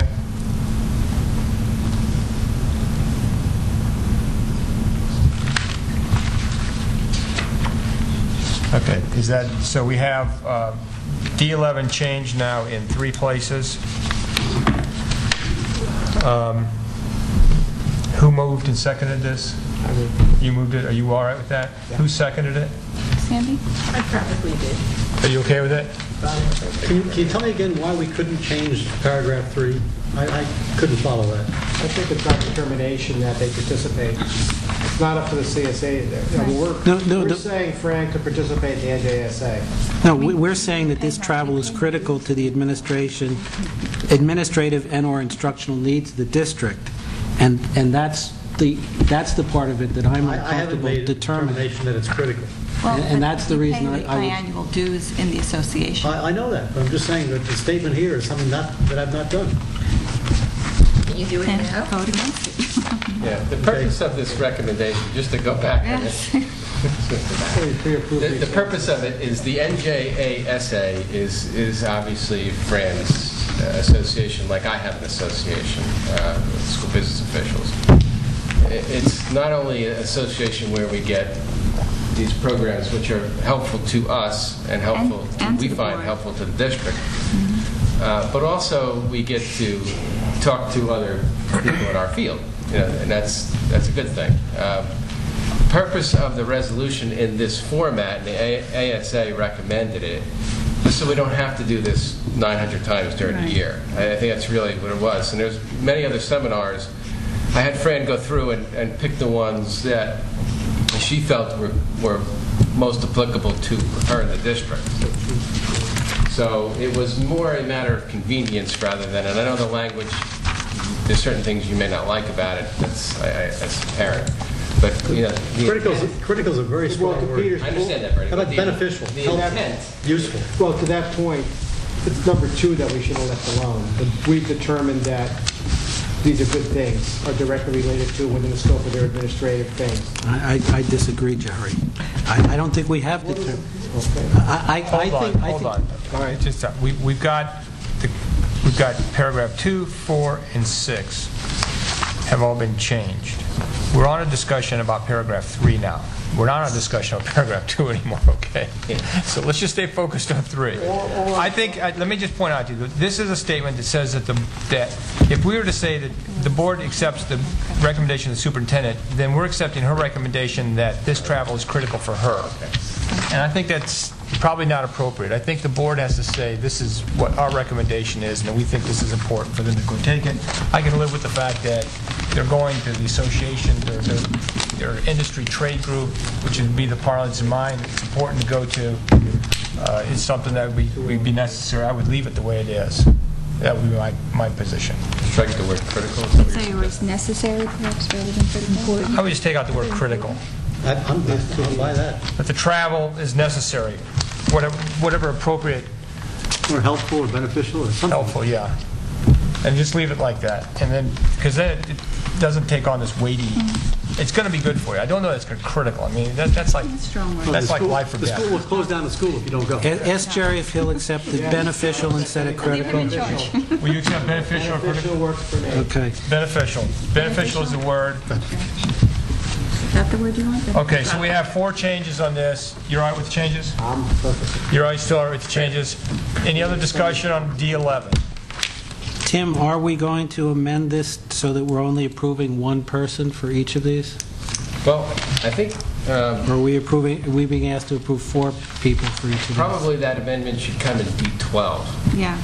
rather than D11. Because I think D12, that's probably right. That's what travel-related reimbursement. I see. Yeah, I suggest we do We that. can modify that. We can modify that. Okay, we'll do that in D12. Yeah, okay. And actually probably modify this table. D11 and D12. Pardon? What was it, PC? PC's. Yeah, I'm confused. I don't want to be On D12, DD, I guess that's what Right. the attachment. It listed all the individuals.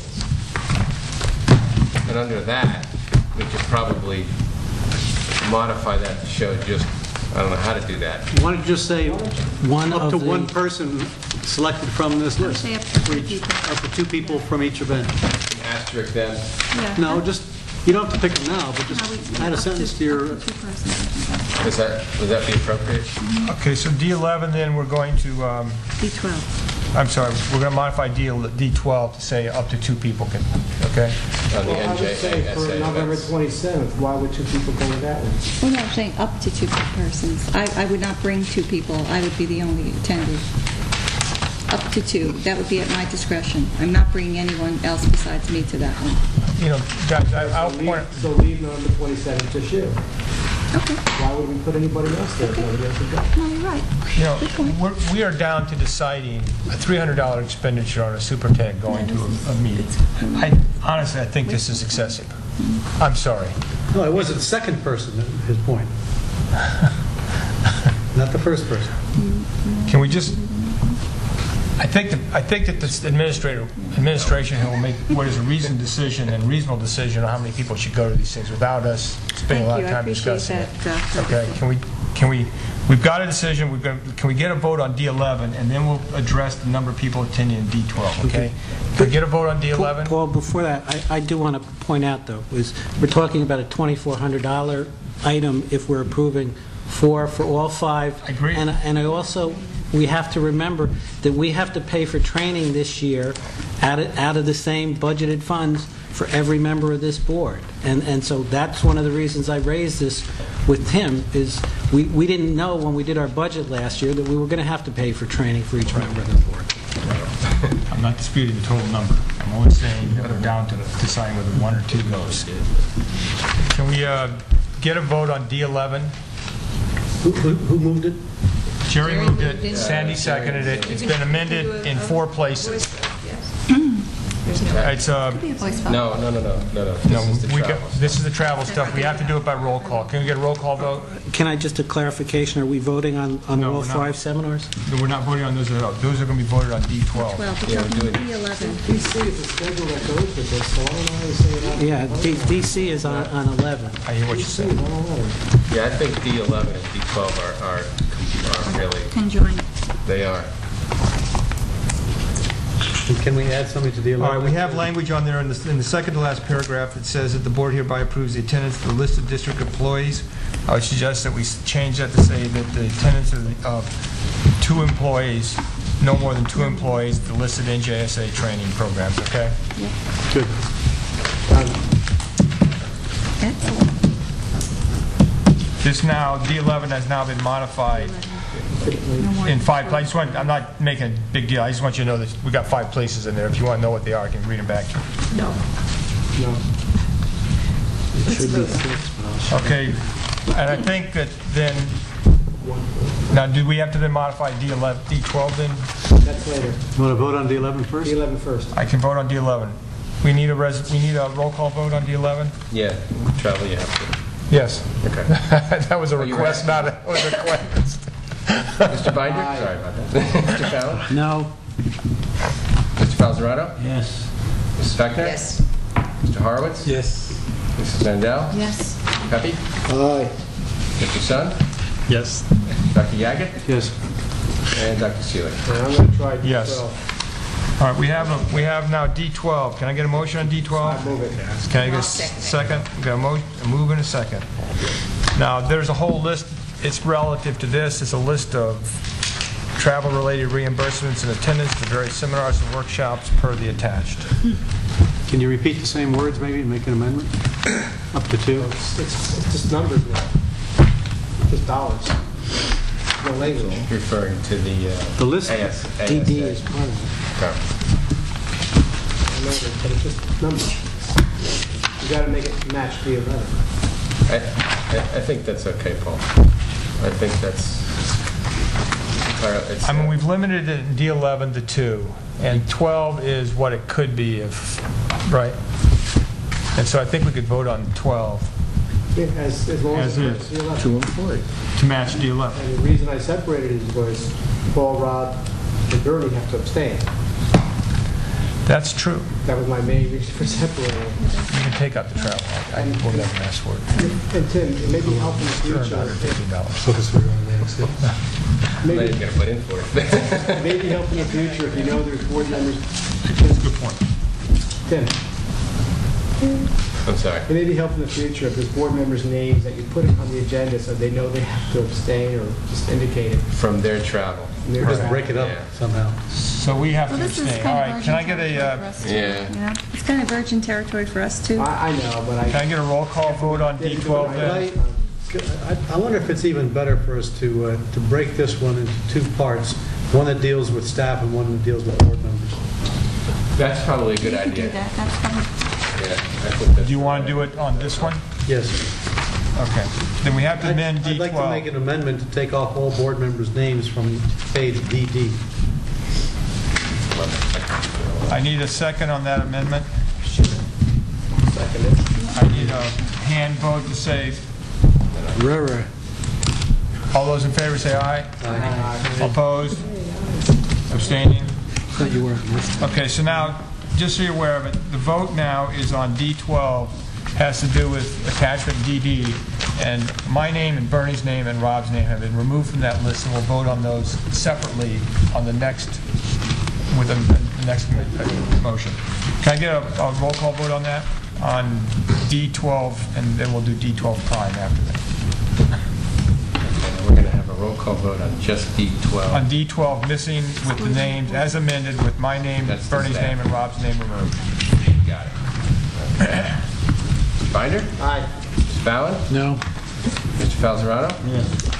Ms. Beckner? Yes. Mr. Horowitz? No, I'm not allowed to vote, right? No, you can. This one you can. Oh, okay. Yes. Mrs. Vandell? Yes. Mr. Pepe? Aye. Mr. Sun? Aye. Can't keep up. Dr. Yagan? And Dr. Steele? Yes. Okay, can I get a motion then that reads like D12? D12A. We're going to call it D12A, whatever you want to call it. And it's going to be a motion that is only for the 3 board members. Do you want to do them separately or together? Pardon? Let's do them together. Do them all together. I would say do it together, and if the board members could abstain on their own travel. That would be great. So moved. Second. Okay. Any discussion? There's roll call vote. Now remember, if we have to abstain on our own travel, but we can vote on the others. So I can vote for you, but you can't vote for yourself. That's correct. Okay. All right. Can I get a roll call vote? Mr. Binder? I vote for all of them. Mr. Fallon? Yes. You better vote for me, Trevor. Mr. Falzarano? As far as you can go. Mr. Horowitz? But you're only going for one. You vote for 2. I'm only going to vote for you if you go. Well, I'm only going to vote for you if you go too. You're voting for everyone else. He can. It's It is. Mrs. Vandell? Yes. Mr. Pepe? All right. Mr. Sun? Yes. Dr. Yagan? Yes, but it's not for myself. And Dr. Steele? Yes, but not for myself. This is a bad law. All right. I just want you to know that we have weathered the Ds. And we now get on to other business. It's 5 minutes, 10 minutes, 10:50. Other business. Other And business. all of our audience. Our audience has given up on us. Other business, 10:50. Yes. I'd just like to add that when we start negotiating for those fences, whether we can consider a few options. Because if you look at it, we're probably talking about $80,000 worth of revenue. Maybe we can look at some options like shorter time periods and not giving up 90% of the future revenue to them. Just who is negotiating that, by the way? You just approved it tonight. I have a way around that. If we have the right to terminate the contract at any point, then we can just give him back. If we think we do a better job, then we can just pay him back. The value of the fence, less how many years. Right. How many years we've done it. So if you think in year 3 we can do a lot better, then we owe the guy what, $6,000 for his fence? Right. Give him $6,000 and rent out the place. The wording says enter into an agreement without putting any agreement in as an attachment. Well, you can't. Yeah, I know, but we don't have the agreement yet. I'm just saying. It's not signed yet. Hold on, stop. My understanding, because I was at that meeting, is we have an agreement. Yeah. And that's the agreement they presented, and that's the agreement the committee's accepted. And after we asked the same questions about, can we do it this way, can we do it that way? The answer is no. We're doing this as a trial. If I'm wrong, say I'm wrong. But we're doing this to get the exposure. You're getting a very good deal. This is the best that's going to happen. Otherwise, don't take it. Jerry, I've got to say, I saw that agreement because it was circulated to the committee I was on, but that agreement should have been part of the board packet, so that the whole board would have seen it. Does the agreement give you the right to cancel it and pay him for the fence? Does anyone know that? We could buy it out at any time. Yeah. You can? Yeah, So okay, so that's protection. If you want to, maybe the thing to do is, because I think this is going to come up again, not just with this one, but with other kinds of advertising potential revenue. Why don't we get a group of people together that are going to kind of volunteer to look at this on a contract-by-contract basis to make sure we're dealing with them in an effective manner. Well, the other thing is you're still approving this subject to our approving the contract. But it doesn't say that here. And I just think that the actual contract should be negotiated by somebody, and if something's not acceptable, if there's no termination clause. It was negotiated, it was reviewed. by board council, and was negotiated by the gentleman that we mentioned earlier, the CFO of Omnicom. Do we have the right to cancel it and pay him for the fence? I'd like to just get a copy of it. Tim, Well, we the certainly contract need a there? copy of the contract. Do you have the right to cancel it? Like, if we think we can sell the placards ourselves, We could buy the fence at any time. and then, so it's What are the essentially, after year 2, we think it's the greatest deal. We can pay the guy the value of the fence less the years, and we can do it ourselves, right? You can buy it out. Yeah. That's what. As I recall. Is, right? Is that the end of the... Rob, you're asking me to recall memory of some AM No, Tim's meeting. looking at it. Well, why don't I... Why don't we, before we do it now, let's find out the answer to that question. okay? Resolve that and get back to you, because other than sitting here reading this contract... That's it. But my question is, does somebody have to sign a contract with them? Yeah. Who is that person? Board. Well, Board Tim will president. sign it, and I'll sign it. The board, So you guys. if you don't like something, you don't have to sign it. That's true. That's correct. Yeah, but I never sign anything if I don't like it. But the board has already said to me, go ahead and sign this thing. That's what you guys said to me tonight, so I'm going to sign it. I don't sign anything, by the way, unless you've already... Well, I'm sorry I voted without seeing the contract then. Sorry about that, too. We'll get a copy of it out to people, okay? I mean, we at the meeting, it was pushed pretty hard as far as what could be done, what could be changed, what couldn't be done. It was pretty much, if you want guys to do it, this is what it is. I mean, they're not going to, they thought they're giving us a good deal. If you guys don't want to do free fences and advertising, it's not going to be there. No, Jerry, but the point is, I understand. we looked at it in our committee, but we should have given We it should to have the given- we entire should have board gotten it. before we Yes, asked you're them right. to Do approve not it. dispute that. We'll get a copy of it out to everybody. No, I don't dispute that. I don't know if we did or not. I don't think it did get out. I don't think it got out. I think it came to me on the committee. Maybe I got it emailed. I think that's where we got confused. It went to the committee, but didn't go out to everybody. Can we... Paul, Yeah, go ahead. You guys, there's nothing, let's say we go ahead, and we do the fence thing. There's nothing that prevents us, if we want to put a fence, not a fence, a sign, right, on the dugout and charge $1,000. Put a sign on the bleachers, charge $1,000, correct? That's right, that is correct. So you know what? If it's a good deal, so there are other great spots to put them on, Bernie. Well, Plenty there's... spots. Yeah, there's like a lot of whole spots. football field. Well, no, I know, but I'm talking about the baseball. Oh, you mean on the same location, Yeah, right? it doesn't say we can't put them on the dugout, put them That's on the right. bleachers. We could You can also put a pole take- sign up, right? Doesn't say we can't do that. And we can also take those signs and move them to other parts of the campus if we It's all want. under your control. Because it's all mobile give it a signs. So, any other business at this point in time? All right, Could that- I- Are we voting on this fence thing? we already It's done. It was in the, it was Done. Paul, other business, We're under other business. could I ask that at the next meeting, we discuss the questions that Bernie raised in terms of getting a timeline and getting some information in terms of Yes. adoption of a new schedule for next year? That was a question that came up in the discussion of the goals. Right. So can we have that on the agenda, which is a timeline? That was exactly... Sorry, say that again, please. Pardon? I don't think the basic ideas are, Yes. I mean, the contract issue is We're gonna- definitely executive, but other issues are not. Just a second, Bernie. I want to hear what you had to say as opposed to... Can we just hold on other Just trying to explain. Got one. Okay. I'm sorry. You guys done? Go ahead with your question. No, my point was that the only aspect of this drop schedule that's executive session is related to the contract and negotiations. Everything else to me is not executive session material. Yes, we have also rights to employees because there was a question about the extra service contracts. No, I'm not debating that. I'm just saying that going forward, we got to keep the negotiations aspects in private session, Oh, but yes. everything else is not. No. Right. That's my only comment. Can we just move this in? We'll have it, whatever questions, we'll try to deal with them in the executive session. just raised it. We have just, my turn? Your My turn. question is to Paul, Peter, when do we discuss the structure and organization of procedures by the, or are you going to report on that? The structure and organization of procedures, By the negotiating team, That's- responsibility, does that come in public or does that come in private? that comes in private. That's an executive. Yeah. Okay. Are we in executive? All right. One, Yeah. Any other business at this time? Yes. So if we can make sure that gets on the agenda for the next time, okay, which is just what, we want to talk about the timeline, or basically a schedule for implementation of The next time whatever the approved schedule is, okay? change will go first. School schedule. Yeah, the alternative schedule. So some kind that says by Alternate meetings June will we'll go do this, first. by I think that's the discussion that we recently discussed. Carrie, that's what we'll have, okay.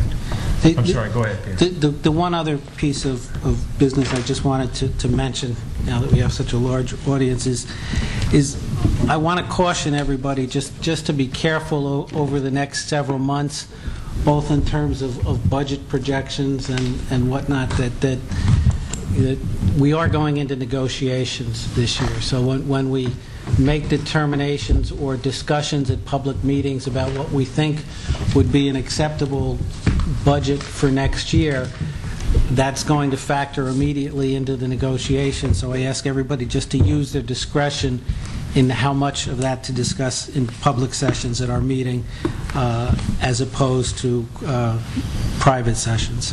Are we still in public? Yes. Yeah. Okay. But we'll get to the material, which is executive. I have an invitation to extend to the board, specifically any finance people, board members from Long Hill, and any board member who would like to discuss with the senior citizens on November 21st the proposed budget for 2008-2009. The invitation is open to any and all to answer any questions that they may have and listen to any issues and concerns that they may have. They would like the Long Hill people there, but not specifically, and to include the Finance Committee whoever is going to have input into the budget. The invitation is November 21st, senior citizens, regular meeting. What time is Could it? I? Probably about 10:30, I think. Well, but the time, Daytime? Senior citizens, have a good night. they would like to express and hear what the plans are and their concerns. If Rob can't make it on behalf of the Finance I'd Committee, be more than happy to try to get there also. Okay, that's day is that? 10:30. It's a Wednesday. It's a Wednesday before day before Thanksgiving. Thanksgiving. I'll be I there. don't think it'd be So wrong. right now I'm in Prague. You're in Prague? Okay. November? I can make it. I'll be there. I'll be glad to come. I mean, we can have more than one. If I'm not picking up my daughter from college. The 21st is a Monday? No, it's Wednesday. That's a Wednesday Wednesday. before Thanksgiving. Okay. All right. I'll be there. Okay. Any other business? Thanks for the invitation. With that, if we could have the second opportunity for public, thank you. You're welcome to speak. No? Okay. With that, okay. What was that?